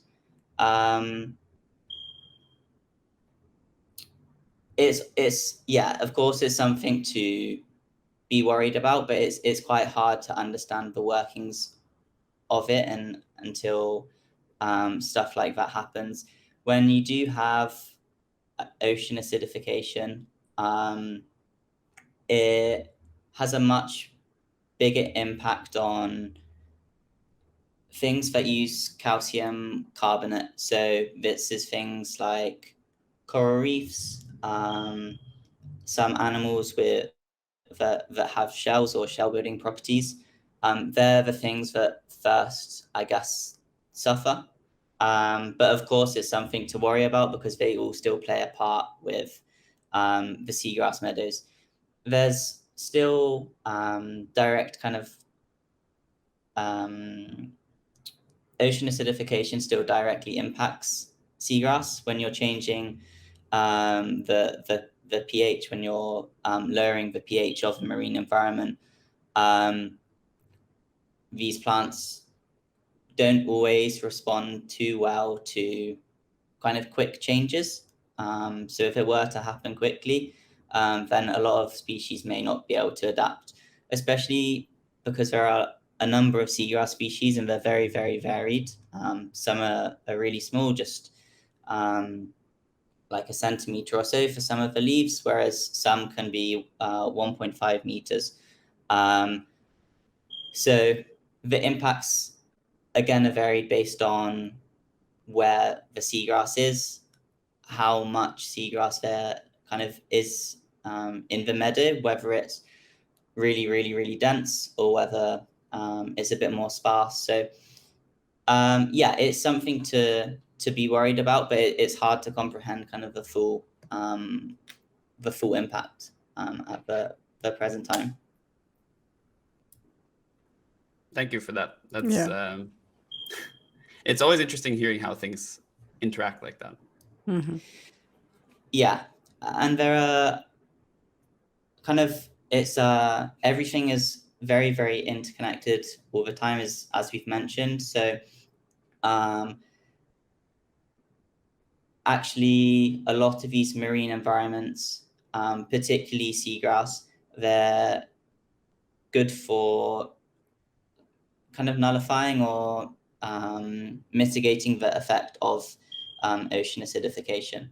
So there's some research on that. So if we're able to essentially conserve seagrass or even just improve the health of current meadows, then that's going to kind of reduce the impacts of ocean acidification and also kind of other environmental factors that may cause a problem down the line due to kind of business activity. Okay, so seagrass can help reduce the harm that we are currently making to the environment. Yeah, it can be quite complex, so it depends on which thing, whether it's climate change, ocean acidification. Each one is going to be a kind of affected differently or nullified differently by seagrass. But yeah, I mean, most things benefit as a result of increased seagrass cover. Yeah, so no harm in just having seagrass all over. Just green seafloors. No. Yeah, no 112 Minecraft seafloors here. Just green everywhere. There's always still a balance. So it's a very long way off. We'd look, but you still need a balance between ecosystems. So some areas of just sand, some areas of coral, some mangroves, some seagrass, salt marshes, and so on. Dense cover of seagrass, but maybe not 100%. It's a very hard balancing act to kind of reach, but yeah, that's certainly the goal. Yeah, and I guess on a related note to what Helga just asked, Retro Destroyer in the chat asked, they learned through our stream that seagrass helps in getting rid of microplastics. How does that work exactly?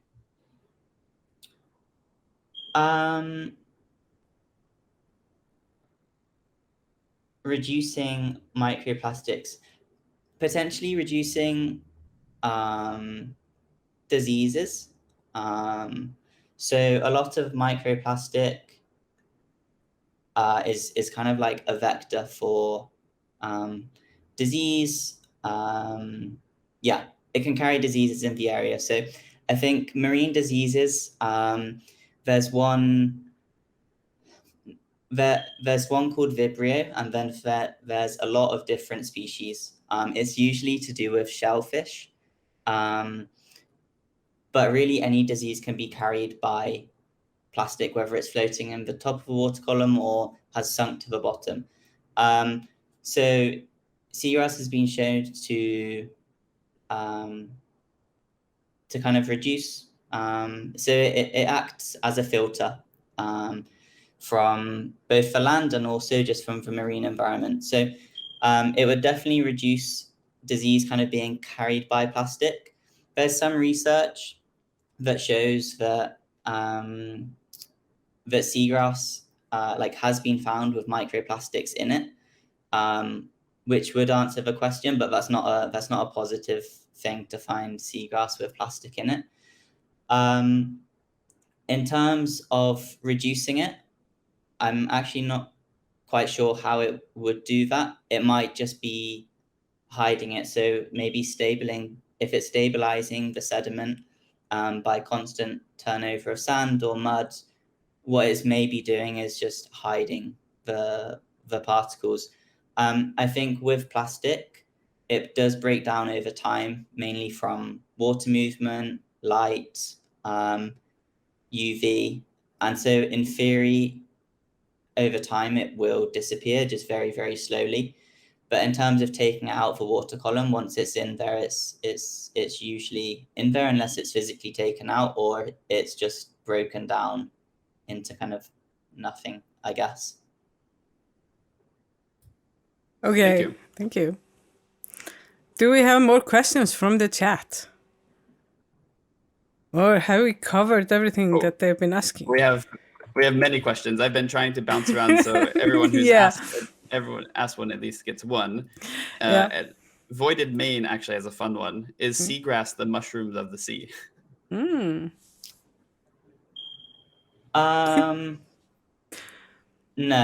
not. I guess that's the honest answer.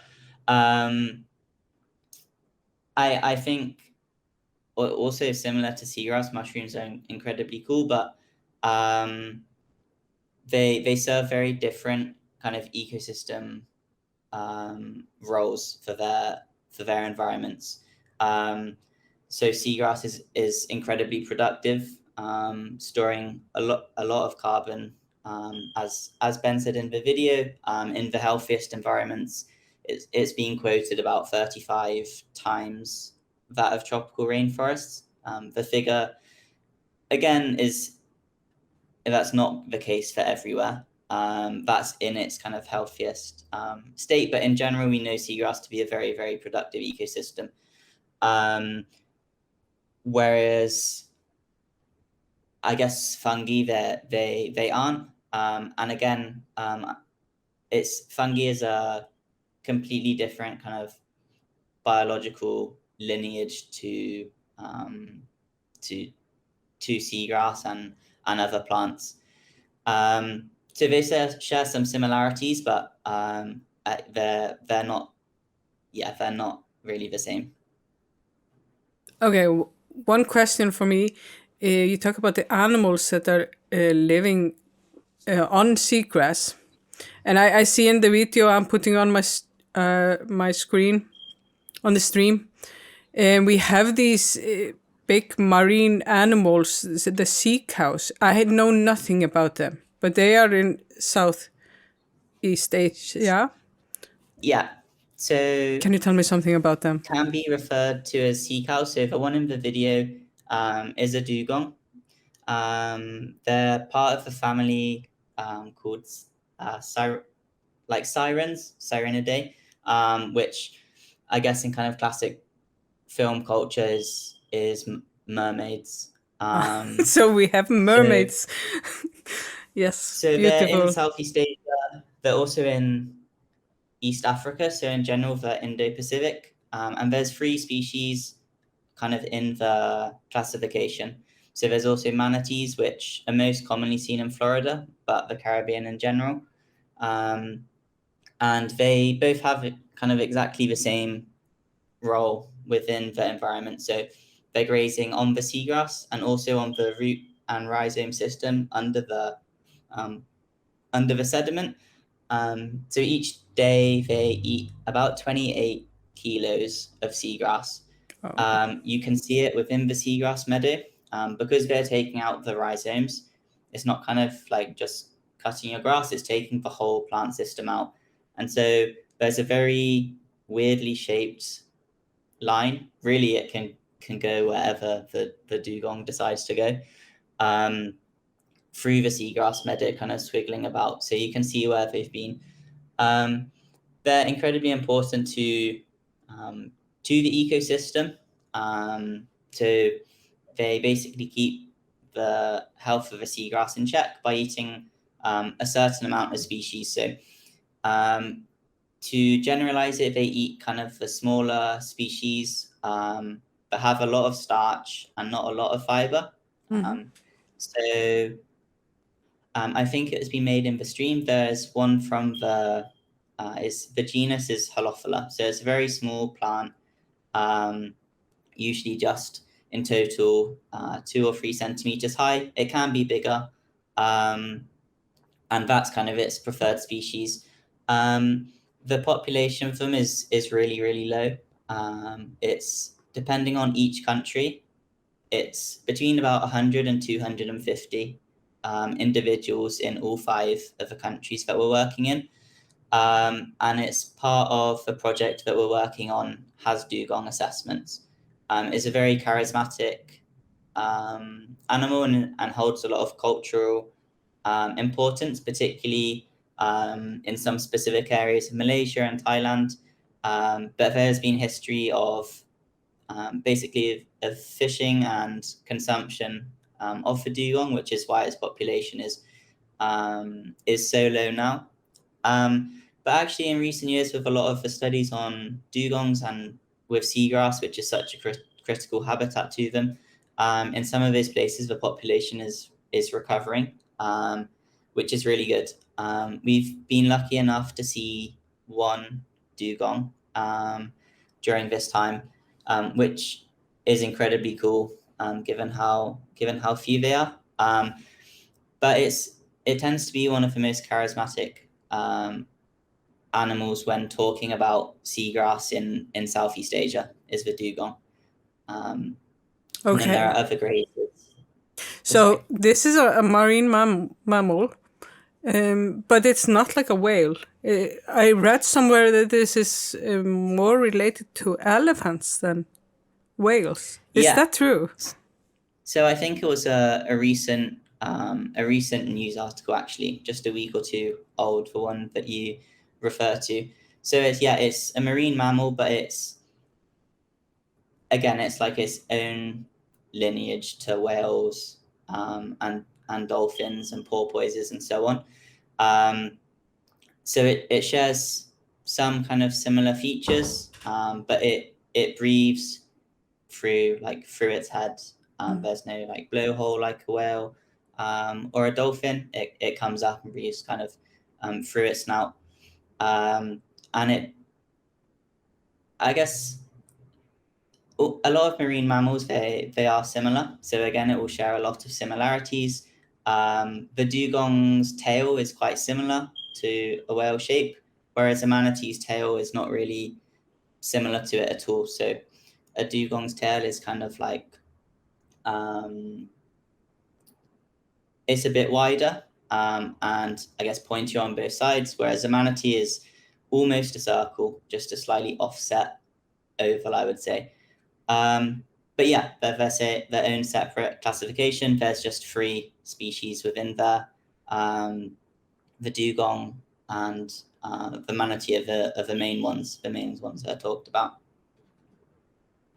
Okay, thank you. So we need to keep seagrass around for them to eat. So for that reason only, I would be able to protect seagrass, because these creatures are so cool. Yeah, they're incredibly cool, and I think for a lot of seagrass biologists, especially the ones here, it's I guess it's kind of the pinnacle of everything, is seeing or studying them. Alike kind of with turtles and sharks, the megafauna that lives in the meadows is amazing, but there's also a lot of really small things that sometimes don't get as much attention but are incredibly cool.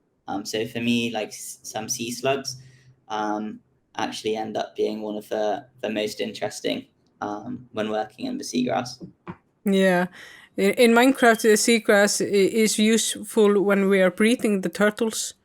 So we always have to have seagrass and we have to cut it. We cannot just hammer on it. We just have to cut it very nicely to be able to feed them.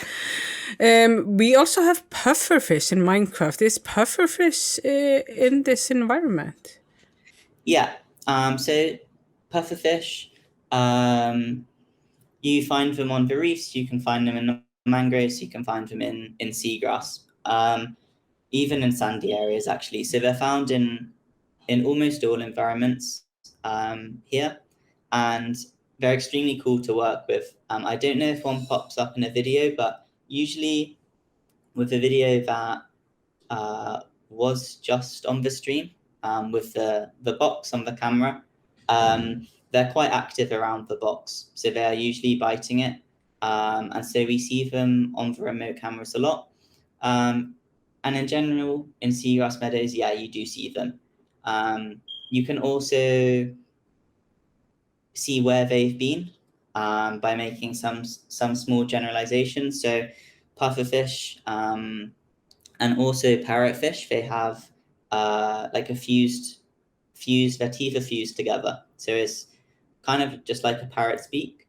And so when they bite into seagrass, you see like a half circle or a half sphere. So you can see where they kind of are, even if you don't see them. Of course, you don't know how to separate it between those two families, but you kind of have some assumptions to work on. But yeah, we see them quite frequently. In the Okay, seagrass. that's nice. And they have the distinctive bite mark on the leaves. Yeah. So a number of different species you can kind of understand by looking at the bite marks like on the leaves. So you can also see with rabbitfish, they almost leave like a love heart shape on the leaves. And other things like turtles or urchins, they will just completely bite it off. So you can understand what's in the meadow by looking at the leaves. Okay, that's great. Okay, do we have any questions from the audience, Cory? So many questions left. Okay, yeah. Sorry, Yeah. I just have so many too. So It's awesome. I mean, it's all good stuff to learn, right? yeah. But Fizz had a really good question earlier that I think is quite interesting because it actually one of our build milestones that we're doing later in the event is related to the Indonesia Wakatobi village story that we have videos for and we have conversations with Ben about. But Fizz's question is kind of related, which is there a natural way to prevent wastewater runoff from blocking the light that kind of interrupts seagrass growth? And he suggests maybe sponges.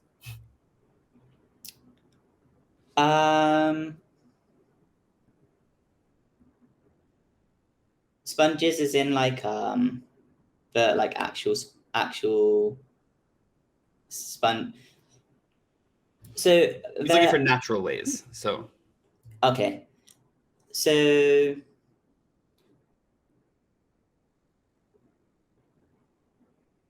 now we're just into developing new ideas here on stream. I think so. Again, it's really hard to know what to do, but then especially just in a natural way.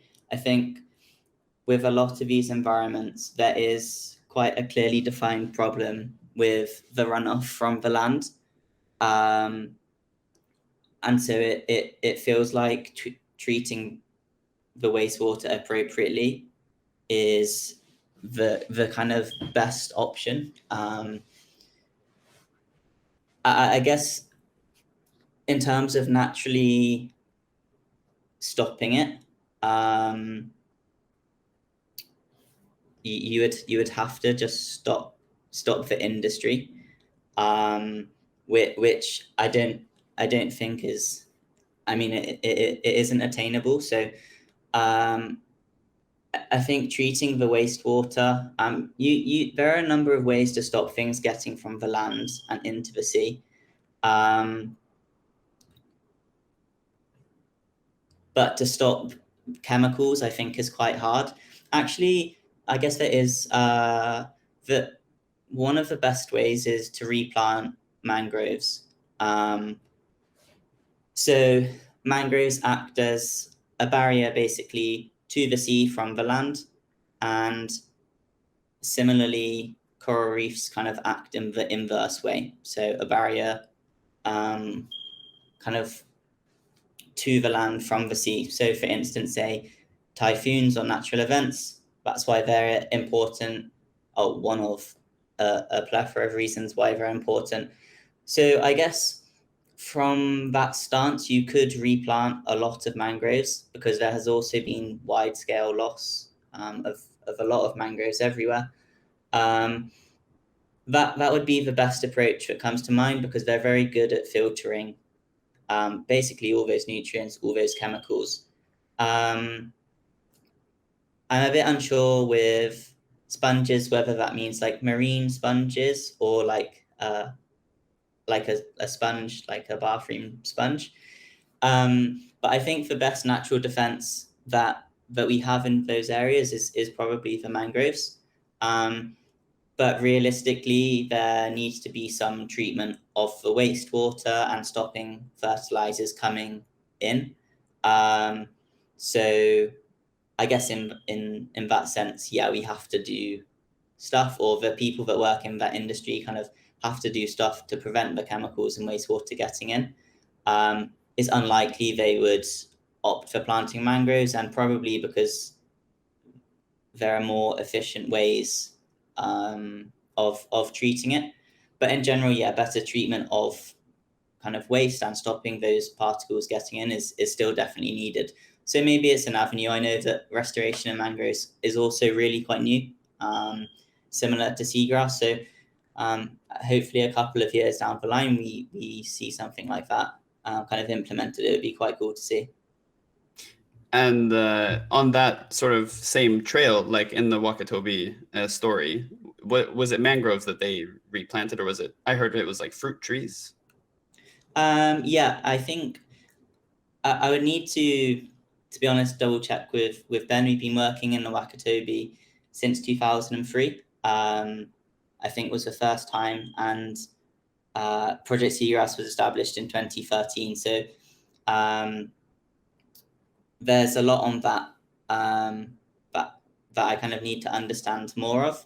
But yeah, I believe so. I know it's a milestone at, I believe, 10,000. But yeah, I don't think it was mangroves, but I would need to refamiliarize myself on that project. Yeah, I know it's super cool.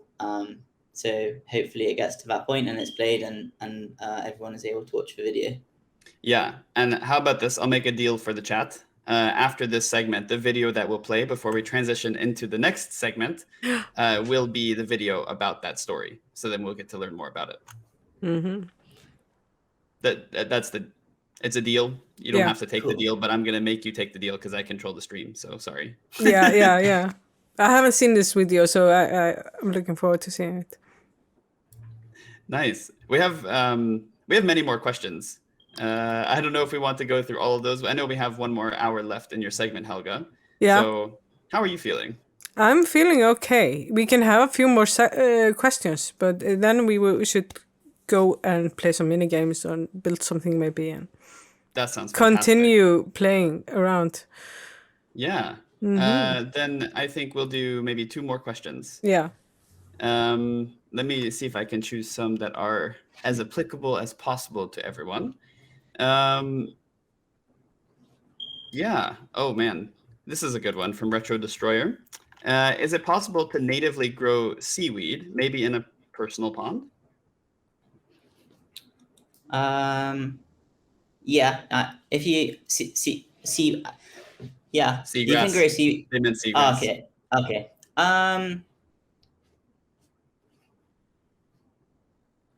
Yeah, you could. But I think it's still a very new science. There's nothing that biologically like stops it from happening. the process, I guess, is a bit technical. I guess we'd ask questions of what would you do with the seagrass. It would be cool to swim around. Yeah, from a biological perspective, like, yes, you can. I think the science behind it at the moment, like the aquaria behind it is definitely possible. But again, it's still quite new. So there would almost certainly be a lot of hurdles kind of getting to that point. But yeah, there's no reason to mean it's not possible. You would probably have problems if it's not in a controlled environment. Like if it's a saltwater pond in your back garden, there's going to be too many factors for you to control.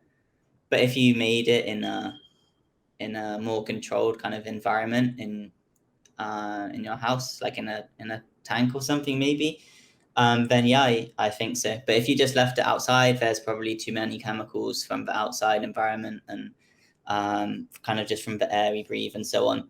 So that it would probably come across some issues. But there's no reason why it's not possible. Oh yeah. So Challenging work. Yeah. What I'm hearing is like Retro Destroyer, come back to us in 6 months. Let us know how your seagrass farm is doing. Yeah. That's great. So we'll go for our last question from Jess, who asked, what species of seagrass has the most prominent impact? And I think this is probably talking about like when we talk about, in the ecosystems or absorbing carbon. And I assume it also relates to like which species do you maybe focus on replanting the most? Yeah. Super tricky question to answer, picking just one species. So we focus on eelgrass, so Zostera marina, and also in the UK, Zostera nolti. And that's also what's being done in Virginia, so the east coast of the US. It seems to be the species that is the focal point of restoration, mainly just because of the location. Like there's not so many species, but also it does form very dense meadows. It does store a lot of carbon as well. Whereas some species here, so the smaller ones, such as the dugong eats, they don't store as much carbon because they're smaller, essentially. I don't really know if I would say one is most important per se, but during the meeting with Ben, he referred to the seagrass in the Mediterranean. So it's called Posidonia oceanica, and it's the oldest seagrass species, I believe, 200,000 years old. And I think they've done the genome of it. In theory, that's where the most productive seagrass meadows in terms of carbon storage were found. I guess that is probably how you'd refer. It's one of the main aspects of seagrass is the ability to store carbon. So from that perspective, I suppose it would be that particular meadow. Yeah, hard to say one is. They're all very equally important. Sure, some store less, but then they have other traits that are important to the ecosystems that they're in. But yeah, in terms of carbon storage, for the ones in the Mediterranean have kind of got the highest numbers, and as such, the most productive in terms of carbon. Okay. Nice. Thank you. It's a very old species. Yeah. Picking Super the best out interesting as of, well, you said it was 70 species or more, like of seagrass. So each with 72. one. Yeah. So picking the right one to grow, you probably have nurseries or something where you're growing them, or? Yeah, so we have a nursery that's been up and running, I believe, 4 or 5 months. There's a dedicated nursery team, so that's in South Wales, where the majority of Project Seagrass work. And And yeah, so they're growing it in tanks in, I believe, it's called RAS system, so recirculated aquatic system. It's the same as farming fish. They also use RAS systems sometimes when they're farming fish or crustaceans. Essentially, it's just a very big tank recirculating the water. But yeah, there is a dedicated place just for the nursery and growing of the seagrass. Okay. Nice. Well, this has been super informative for me. I've learned a whole lot the last hour, and Yeah. the questions from chat and Helga have been incredible. Like all of you, super asking the right questions. I've learned so many things. It's been really Yeah. great. Helga, do you have any more questions for Alex? No, when does my sweater arrive? That's basically the only question left. But yeah, it's sometime after the weekend, I think. I will take a selfie and post it somewhere. I will ask someone where your sweater is. Yeah. Yeah. After this, I'll get right onto it and let you know. No worries, but yeah, that's the only thing left. Getting my sweater, getting the app to the phone, and just going out to the sea and continue with its work. Yeah. And as I told Alex earlier, Alex is in the Twitch chat, by the way. So if you have questions that you felt were unanswered or you're just curious, feel free to ask them in the chat and tag him so he can see, and maybe he'll be able to answer. Cool. Thank you both well, yeah, so much. Thank you so much for having me. And yeah, it's super cool to have watched so much of the event and see what's happening. The map's so cool. So yeah, excited to see some mini games. We're all going to become Seagrass superstars this weekend. Yeah. Cool. Thank you both. Cool. No worries. Yeah, I look forward to the mini game. There's only the one winner in that, unfortunately, but oh well, can't win them all, or rather, all can't win them. Yeah. All right, Helga. Then it's bring us back to Minecraft. Okay, so we're going to go back over to Minecraft.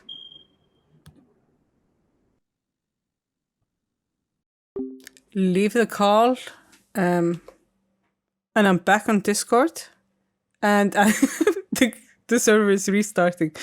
Okay. Welcome back. Welcome to the uninformative and unhelpful hour. Did you know seagrass is in the sea? Oh, we have to restart the launcher. Ooh. Okay. Or no, totally. Yes, we do. Okay. We have to restart the game. Okay, were we going to over to the video while we do that, maybe? Yes, that I can do. Yeah. I have many web browsers open. Let me pull the right one up. All right. Here we go. That one. The one I promised. Yes. Should be up now. Okay. Then I'm gonna mute while we watch the video. Yep, video's up. It will auto mute you. Don't worry about that. Okay, I'm gonna run for just a quick break. Sounds good.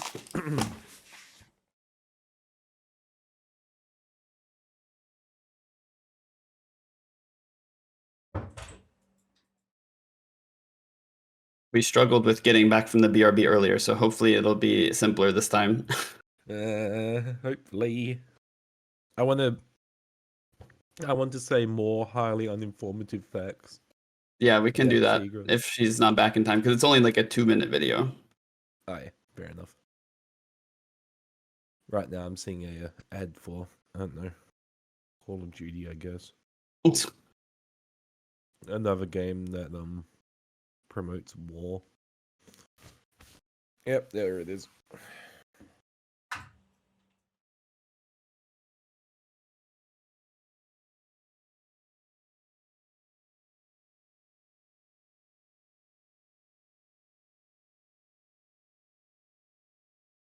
We have put different music on as well, so it should be not as high paced. Nice.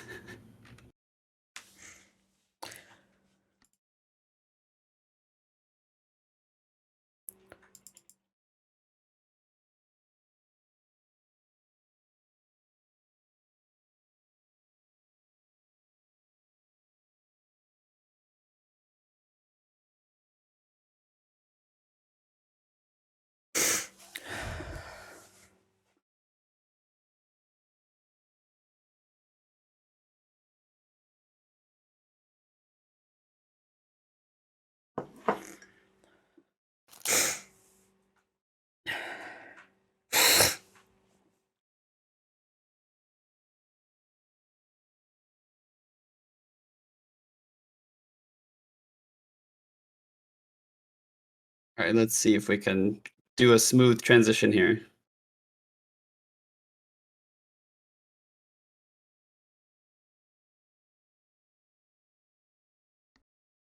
Hey, did it work?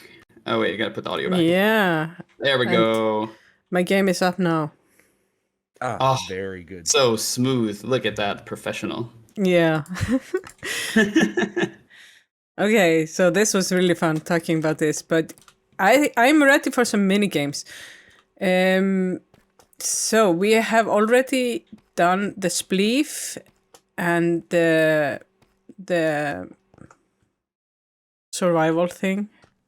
Survive the tide. Survive Yes. the tide, yeah. And block Ooh. party. And block party, yeah. Block party was really nice. We have some more games. Yes, we do. And I will let. Is Terry on? Terry's on. Hello. I'll let Terry carry the stream instead of me for just a little bit because I No also problem. need to take a quick break. But I will be back in a few minutes. Okay. Okay. Hello. I am. Yep. So you said survive the tide, huh? Survive the tide. We played that before, but we can play another round of it. We have some new people on the server, some more competition. I'm gonna run up into the donation house to see if there are any changes since we were there last. So Oh, that's a good idea. There, it looks like okay, I need to go back into fly. Well, if I can write fly mode. I feel like it's getting bigger. Like, how? Where are our donations now? I don't have like a stream open. We are at $7,800. 800. Yes, we have. and 38 cents. Yes, there have been some. Yeah, it's getting bigger. I can see that. It's a shame that Team Sense is winning. If only, Team No Sense were to, I don't know, donate or something. Wink, wink. Are you competing in teams on donating? Am I understanding that? No. So, Okay. 2 teams throughout the last few years of Love Tropics have formed: Team Sense and Team No Sense. Team Sense, Team No Sense, they like order. They do not want to see any cents on the end of the donation total. They want that to say 0 at all times. Team Sense, however, they love the chaos. They want that at whatever is not 0. 1 cent, 38 cents, 42 cents. As long as it ain't 0, it's all good. Okay. They have been dueling for years. No. There has been blood spilt because of this. Yeah. No People have sense or died. sense. People have died. Okay. Nothing dramatic about that, but keep on donating. It's why we So- have survived the tide now. Yeah. So survive the tide. Should we take a do that, because I love the weather effects that you have on. It's just crazy weather. It's not just rain like in Minecraft, just rain. The only weather. Yeah, we have Koro to thank for a lot of the weather effects. Yeah. He's been developing a weather mod for how many years is it now? It's been quite a few years that he's had it and worked on it. If it weren't for him, then I don't know whether we'd have such crazy effects. Okay, we had a Let's see. donation, $1.72. Is that to round things off? Round That- off the nonsense. I'm thinking he about didn't do that. his maths correctly though. Oh, It's we are at 10 10 over. cents. 10 cents over still. So Mm. now Alright, you let's have see to which map we donate more. Just to do that. What a shame. Okay. How many different maps have you played for Survive the Tide? Has it just been that one? Yeah. We just did Alright, one I reckon game. We should Of- do Survive the Tide on the second map. Okay, let's do that. make that happen while I look into these builds here at spawn. Are there more donation? Yeah, now it's well nice and round. No more nonsense. Just With yeah. the comment of I'm bad at math. All right, is everyone in the lobby? I feel like they are all aboard. Okay, Control J. I need to play. You have joined. Yep, we've got. Good that the streamer is also joining. Not forgetting to join also. Oh dear, that would Yeah. not be good. Mm-hmm. We've got 10 people in here. I feel like that's a good number. Let's start the lobby. That is. Yeah.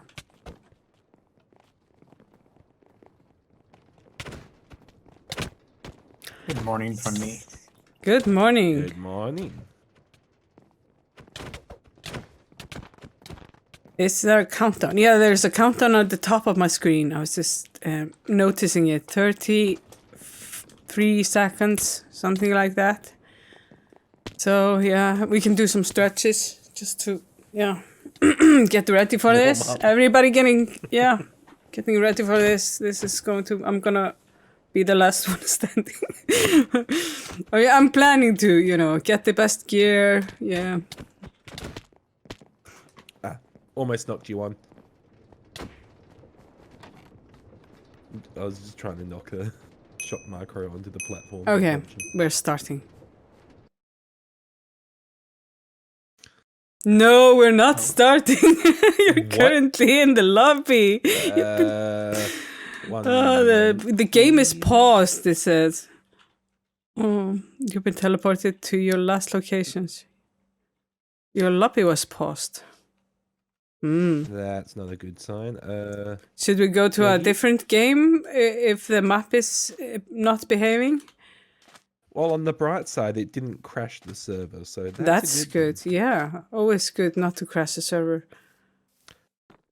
Ah, here's a train track.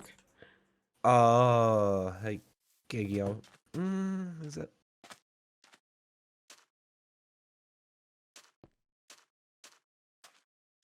So the view distance just changed, I think. Does that? God bless. Oh, Thanks. we have a donation. It is some nonsense donation. Is it just to? What's yeah? We have 0.99.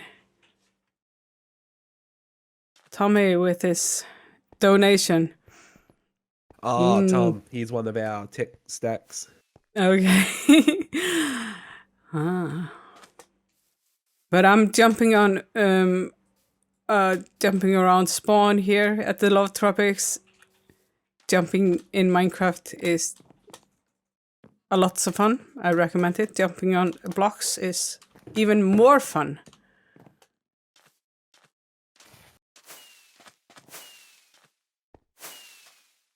Some people have a light dress. Oh. I have fly mode.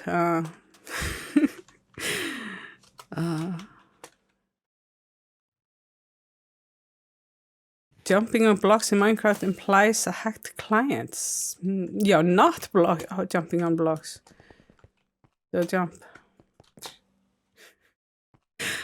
Okay, I had an elytra here handed to me and some rockets. Yeah, because I go straight into fly mode. So, fail. Yeah, okay, I'm gonna fail flying.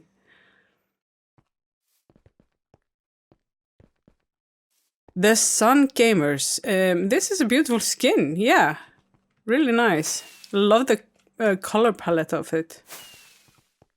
And my skin is very normal. This is my Icelandic sweater I'm wearing and some jeans. This is the first skin I made in Minecraft and I kind of just stuck to it. Homemade. And this is basically...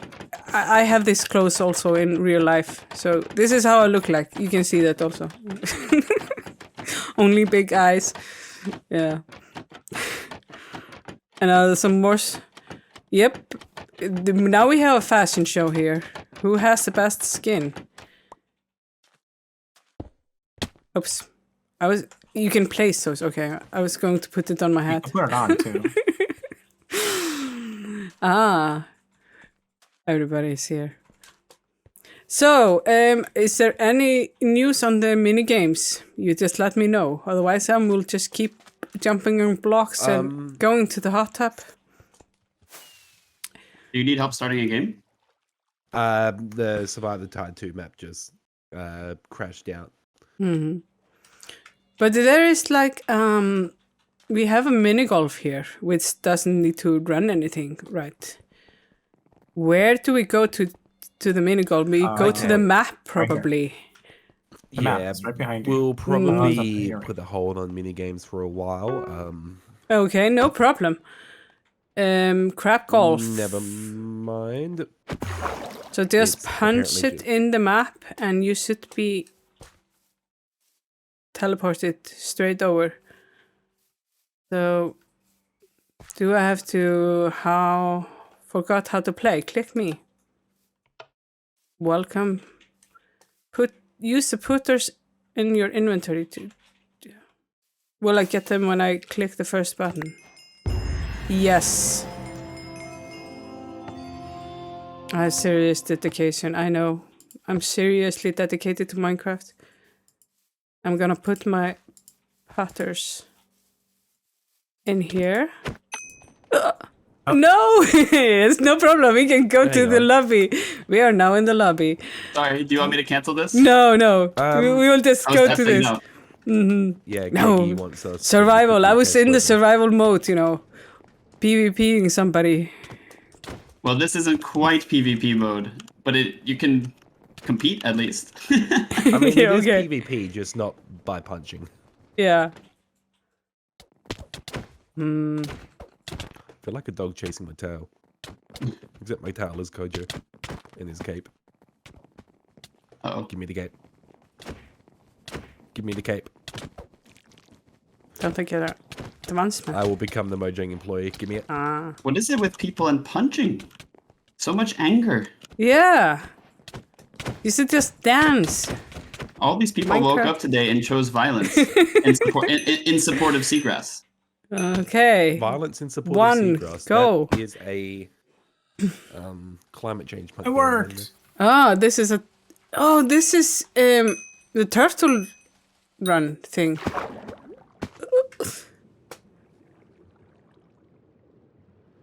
Pro tip, Okay, go on this top of is- the water. It's faster. Yeah. Or looks faster. Looks faster. I'm not very good at these race games.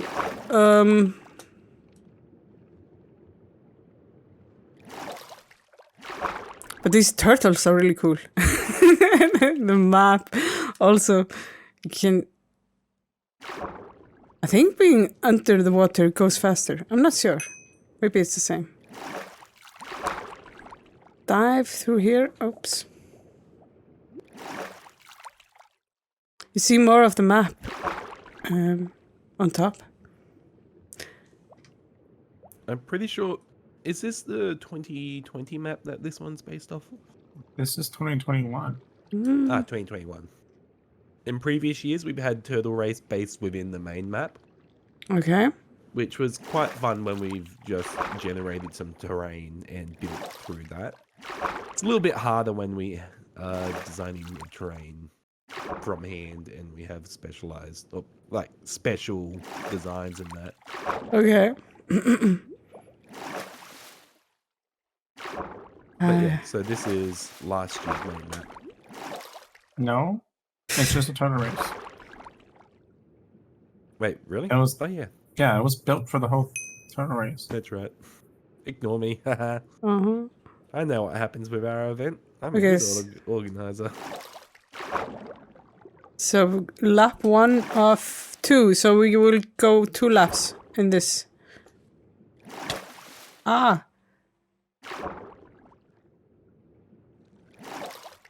This never-ending. I'm stuck at something.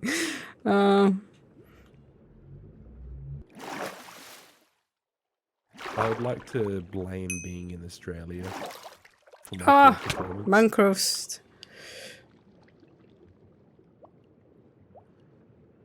Okay. I'm probably the last one because I can't see any other people here. You got a whole lap to catch up. Oh man. Oh.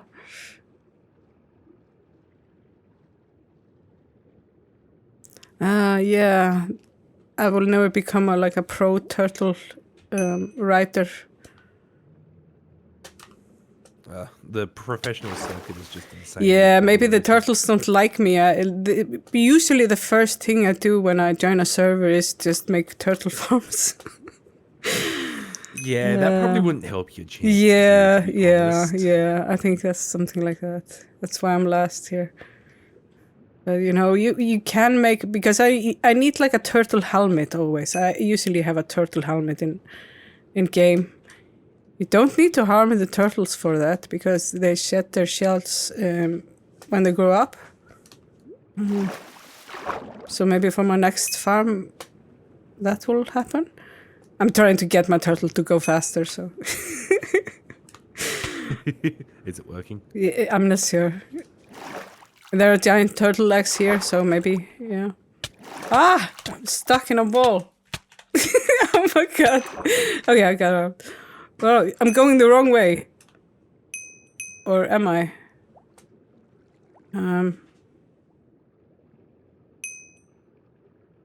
Let's see.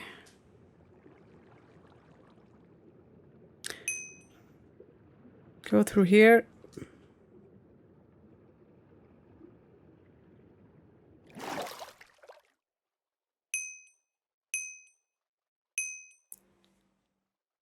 So everybody's getting their time in except me. Oops.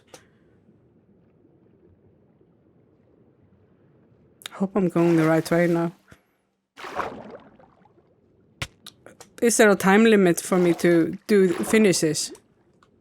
30 seconds after the third person finishes. Okay. I'm just not sure if I will make it. There is a shark here. But I think I only have like 1 lap. And the others have 2 laps. So lap 1. I won't lie, it'll be tough. Yeah. So should I do the shortcut or no?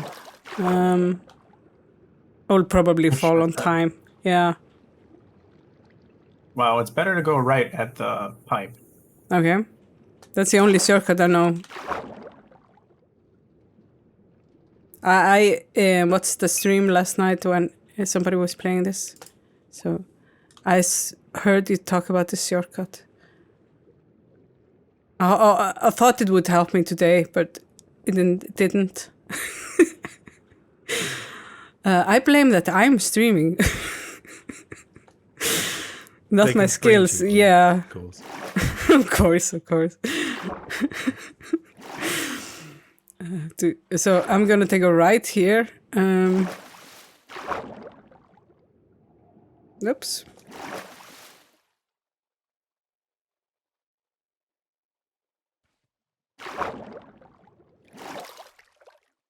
Not helping a lot. And will there be a countdown when I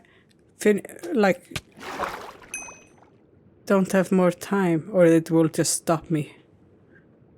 I'm pretty sure there is a countdown. Mm-hmm. Still don't have any countdown, so No one's finished just yet. yeah, okay. I thought like everybody has finished their second lap. So it's just for the first lap the times are. Okay. The mangrove is kind of difficult.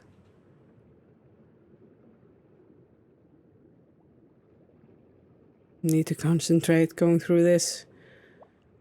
I'm lost. Okay, that way. We're here. So the first one is through So we have a winner. It's not me, chat. It's not me.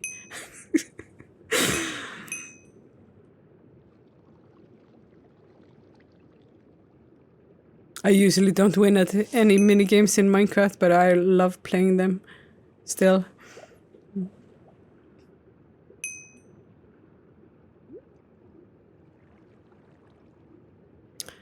Okay. So we have most of them are through.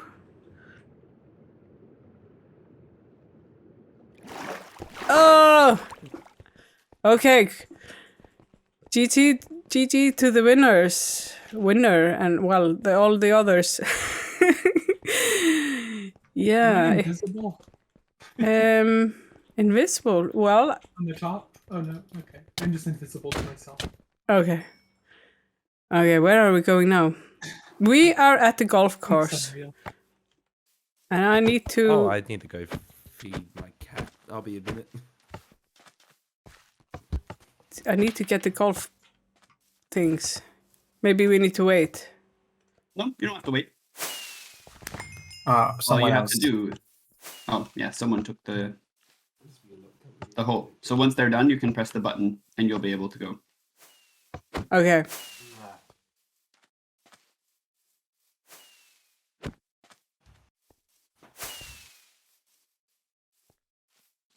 We have to wait. Yes, okay, now I can get my things. And they are in some order, driver. But maybe I should. Okay, this one goes really slow. This goes further. Soft putter. Okay. This one. I should. Okay, I have to get them each time I click. I will get new putters. And I it like this. So this is crab golf. How many there are? Yeah. Usually 18 holes in a golf course, right? Yes, exactly. And there are 18 holes in this mini golf course. And you don't have to do them in order either. So if you don't want to wait for McNoose, you can jump ahead a bit. Okay.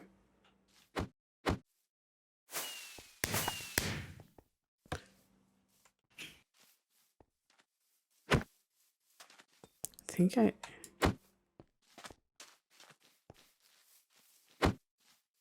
Go through here.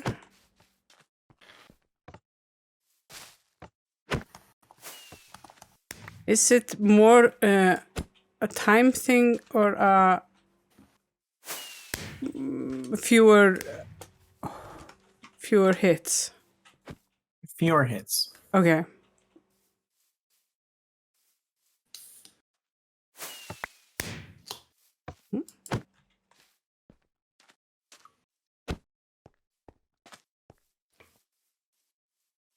Oh, it's too far away.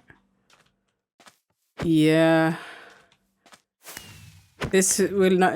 I will not beat any records with my playing today, but I will go through this.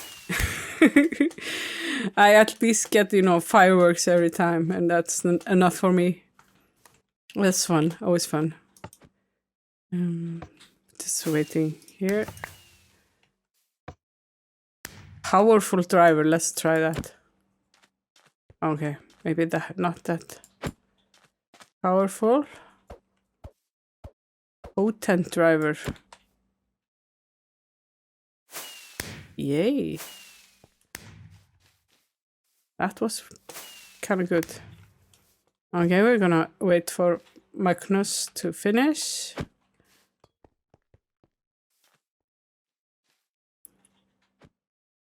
He is setting up and he just misses. There he goes. Let's see if this potent driver is...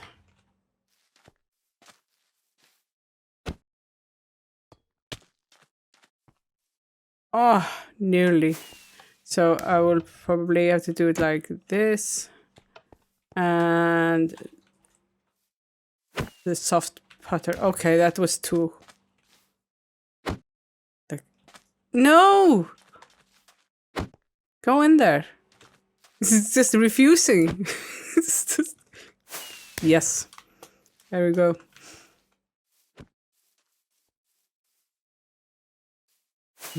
So this is number 6, and we're gonna just use the powerful one.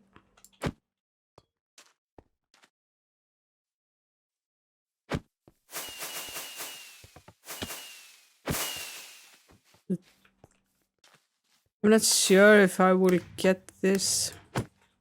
Ah, no. The soft putter. No!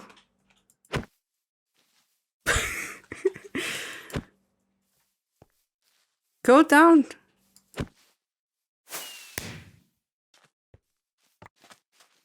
Okay. 6 down. So 12 more to go.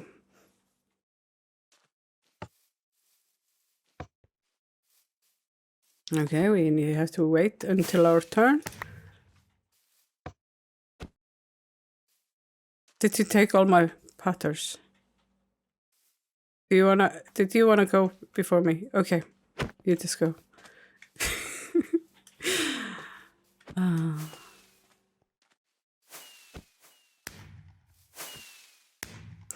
So the best score is 5. 5 hits. Also, just hitting these crabs, the tiny little crabs. In real life, you should not hit the crabs. Just, you know. In real life, the crabs don't like being hit. Yeah. I feel like I'm missing one. No, okay. It just... Hey, Lisa, $25 dono. Ooh.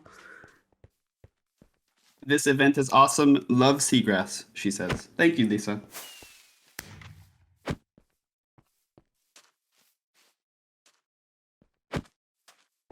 Okay.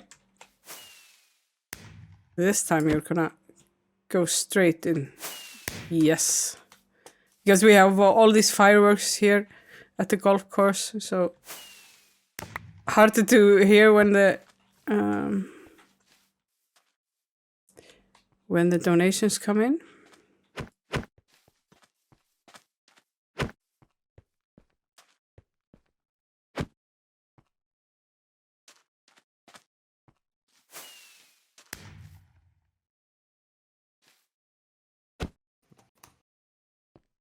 Nearly. I'm just making this more exciting for the viewers. I think I need to make the 8th and 9th. Here it is. Oh, we have honey things here, so that will slow us down. But I think I got a bit lucky here.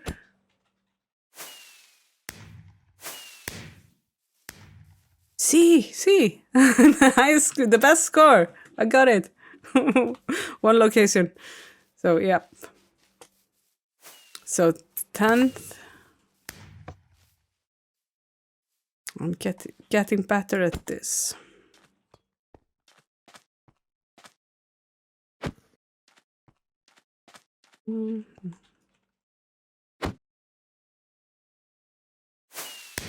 And again, the high score.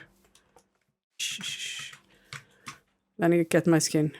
Oh, here's Magnus' skin, so he has a high score. We have to try to beat that.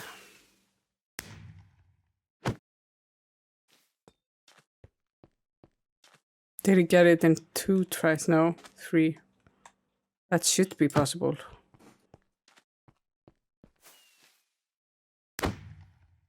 Oh, just missed. So Magnus keeps his place there. Oops.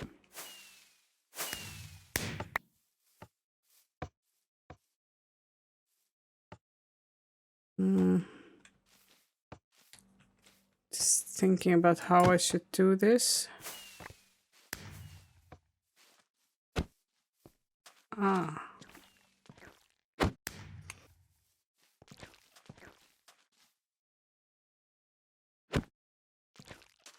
This was not a good hit. Yes. Okay. 12, 13. Seeing double here. Looks like Alex is going to sleep now. Everyone say thank you to Alex for joining. Okay, thank you, Alice, for joining.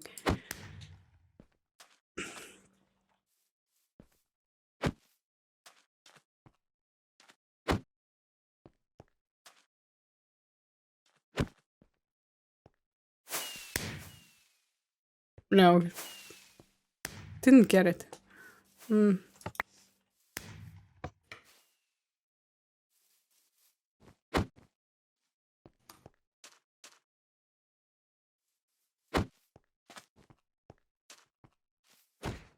So if I just have a gentle pot here. Oh, well, not sure if this will work.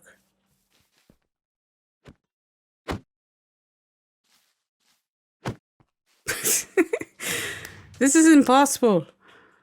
Soft butter. Might want to use a different putter. Yeah. I'm trying to. You Okay. can also use your hand if you don't want any power. This... Ah. Okay.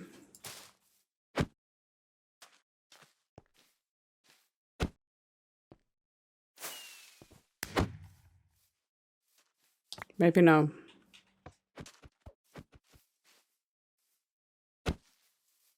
Yay. Finally. Oops. Wait a bit.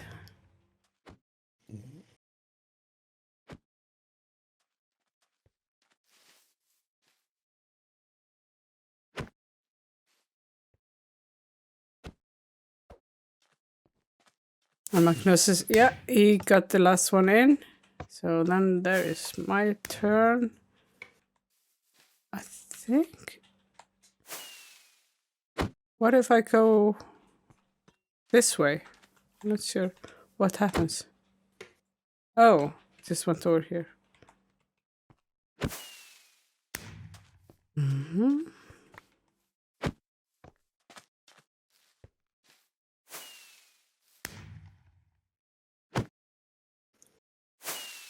Okay. Hope I'm taking this, doing this the right way, not missing any holes. Need this one maybe.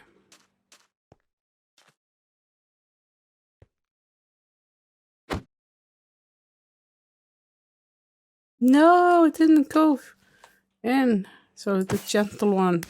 No! When they refuse to go. Just like say I'm not in the mood. Aha. Okay, the 17. We are nearly there.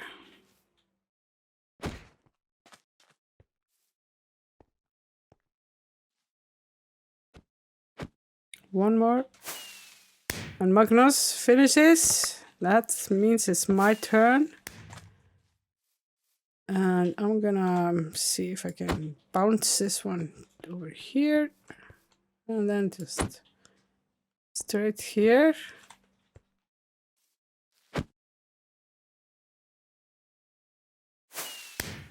Yes, I got it. So this is the third one. I think I could, yeah, beat the record.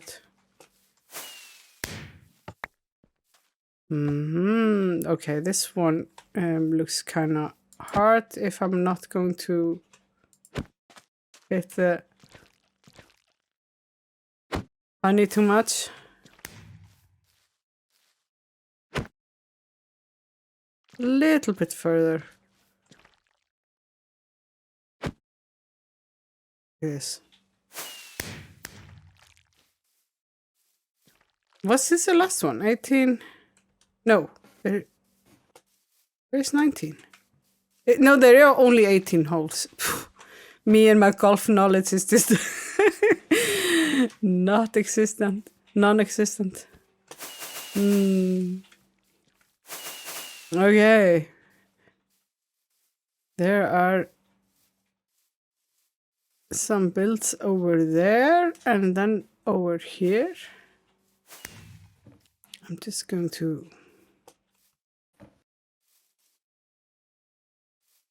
Yeah, have a lighter. Oh no. Wait for people to finish. Yeah, thank you. Oops. This is not how you fly. So here are the builds.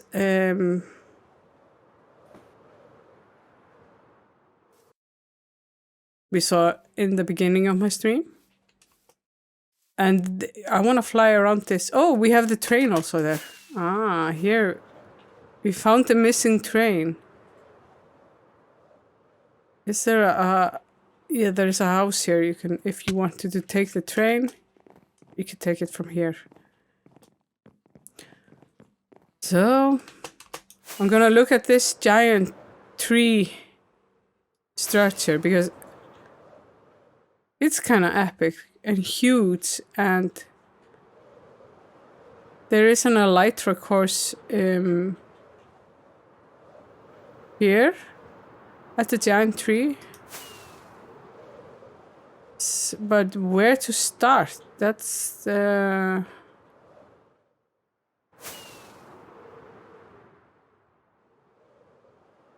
Did you go around here? Oops, missed this one. Here. And up. Oh, okay. I missed this one. Down. Okay, up and down. Let's go through here. The wrong way. Someone in one of our chats has said next year we need a crab golf maker minigame. Think about it, competitive course making. A crab. So Another, you yeah, have a okay. minigame. Yeah. Yeah. About making minigames. Games. Yeah, crab course making mini. Oh, okay. The train has left. Is it on a schedule? The train. Yes. It is back at the crab golf if you want to ride it. We're gonna find the missing train.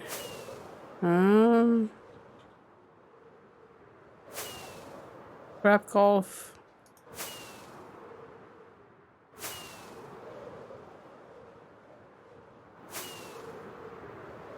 Let's see if we can catch the train.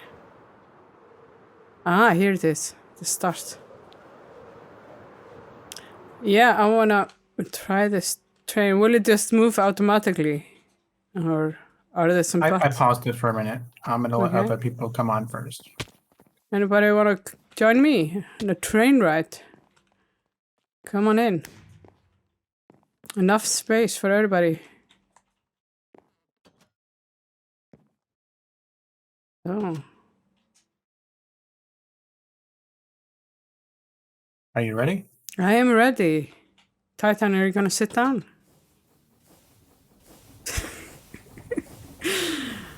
Oh. Okay, I have to go in F5 mode to see this episode. Ooh, underwater train. Really? Are we going underwater? How cool is that? Yeah.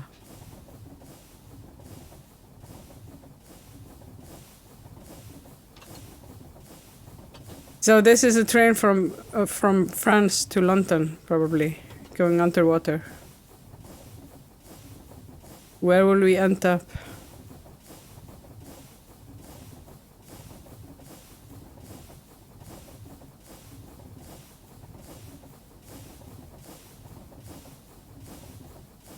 You're heading to spawn right now. Am I heading to spawn? Well, that's okay. This is a Eurostar. Yeah, I've never taken the Eurostar. Oh, okay. Scary train ride. Yeah, one thing you can learn about Iceland, there are no trains in Iceland. But this is often the first thing in when you learn the language in like tourist guidebooks is where is the next train station? But there are no train stations in Iceland. So That's so sad. maybe, hopefully, we will get a train in Iceland. More just public transport, less cars. I'm all for that. Okay, I'm looking at the time. Are we only have like 5 minutes, am I correct? You indeed are. Okay, can we do one or more of these block games? I think so. One block game before I go. Just for me, please. Okay. So the block in your hotbar is the one you should be standing on. Okay. I barely made it. I yeah. I saw just the block in my hotbar and I jumped for that. Yeah, I was just pushed off. Okay. This is so fast but this is that was a great 0-second break. Yeah, the game's a little fast. Yeah. Let's try one more. Yes. You can do 3 in 1 minute, probably. So fast. Let's see. How do I... Yeah, there we go. Now I'm... Because I was in as a spectator. Now I'm in as a player. Okay.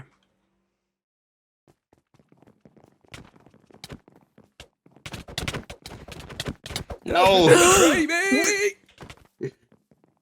Yeah, you don't survive if there's somebody else on your block.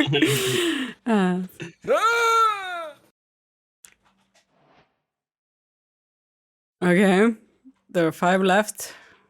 Continue. Oh, 1 left. This was like... I was typing out a message when that started. Oh, yeah. This has been so much fun being here with you guys. I wish I could play all the minigames. I know that there are some others that I haven't played, but people can stay, keep playing here. Those that have donated and joined the stream through that. And they can keep playing the minigames. There will be more streamers after me, and yeah, for today and until tomorrow, I know. Yes, we have still over 24 hours to go, I would say. Okay. I think it's like 28 hours or something like that. So we have plenty of time to play games. Yes. We have 29 hours now. And build something, and yeah. What, in 1 minute time? So, we're going to go to BRB, watch a video, going to learn some stuff. And then actually, so Dusk's Domes was scheduled to be the next segment. Dusk, our very own Dusk, the organizer of Love Tropics, who works on our tech stack, lovely guy. He's unfortunately feeling unwell. So I will be taking over and streaming for the next 3 hours. Okay. So instead of Dusk's Domes, we're going to be building Kojo's Dojos. Kojo's Dojos. Okay. That will be fun. Okay, so I will just quickly say goodbye to you all. So goodbye. And it was really fun to be here. And have fun with the rest of the streams this weekend for the Love Weekend. Love Tropics, not Love Weekend. Just messing it up. Yeah. Okay. Yeah. Bye-bye. All right, everyone say thank you and goodbye to Helga. Thank you, Helga. Goodbye. Bye-bye. All right. Now we should, in theory, be on the Be Right Back now. Sweet. Cool. Thank you so much, Helga. Thank you so much. It was so much fun. It went a lot faster than I had imagined. Yes. 3 hours zooms by Yeah. during Love Tropics. Yeah.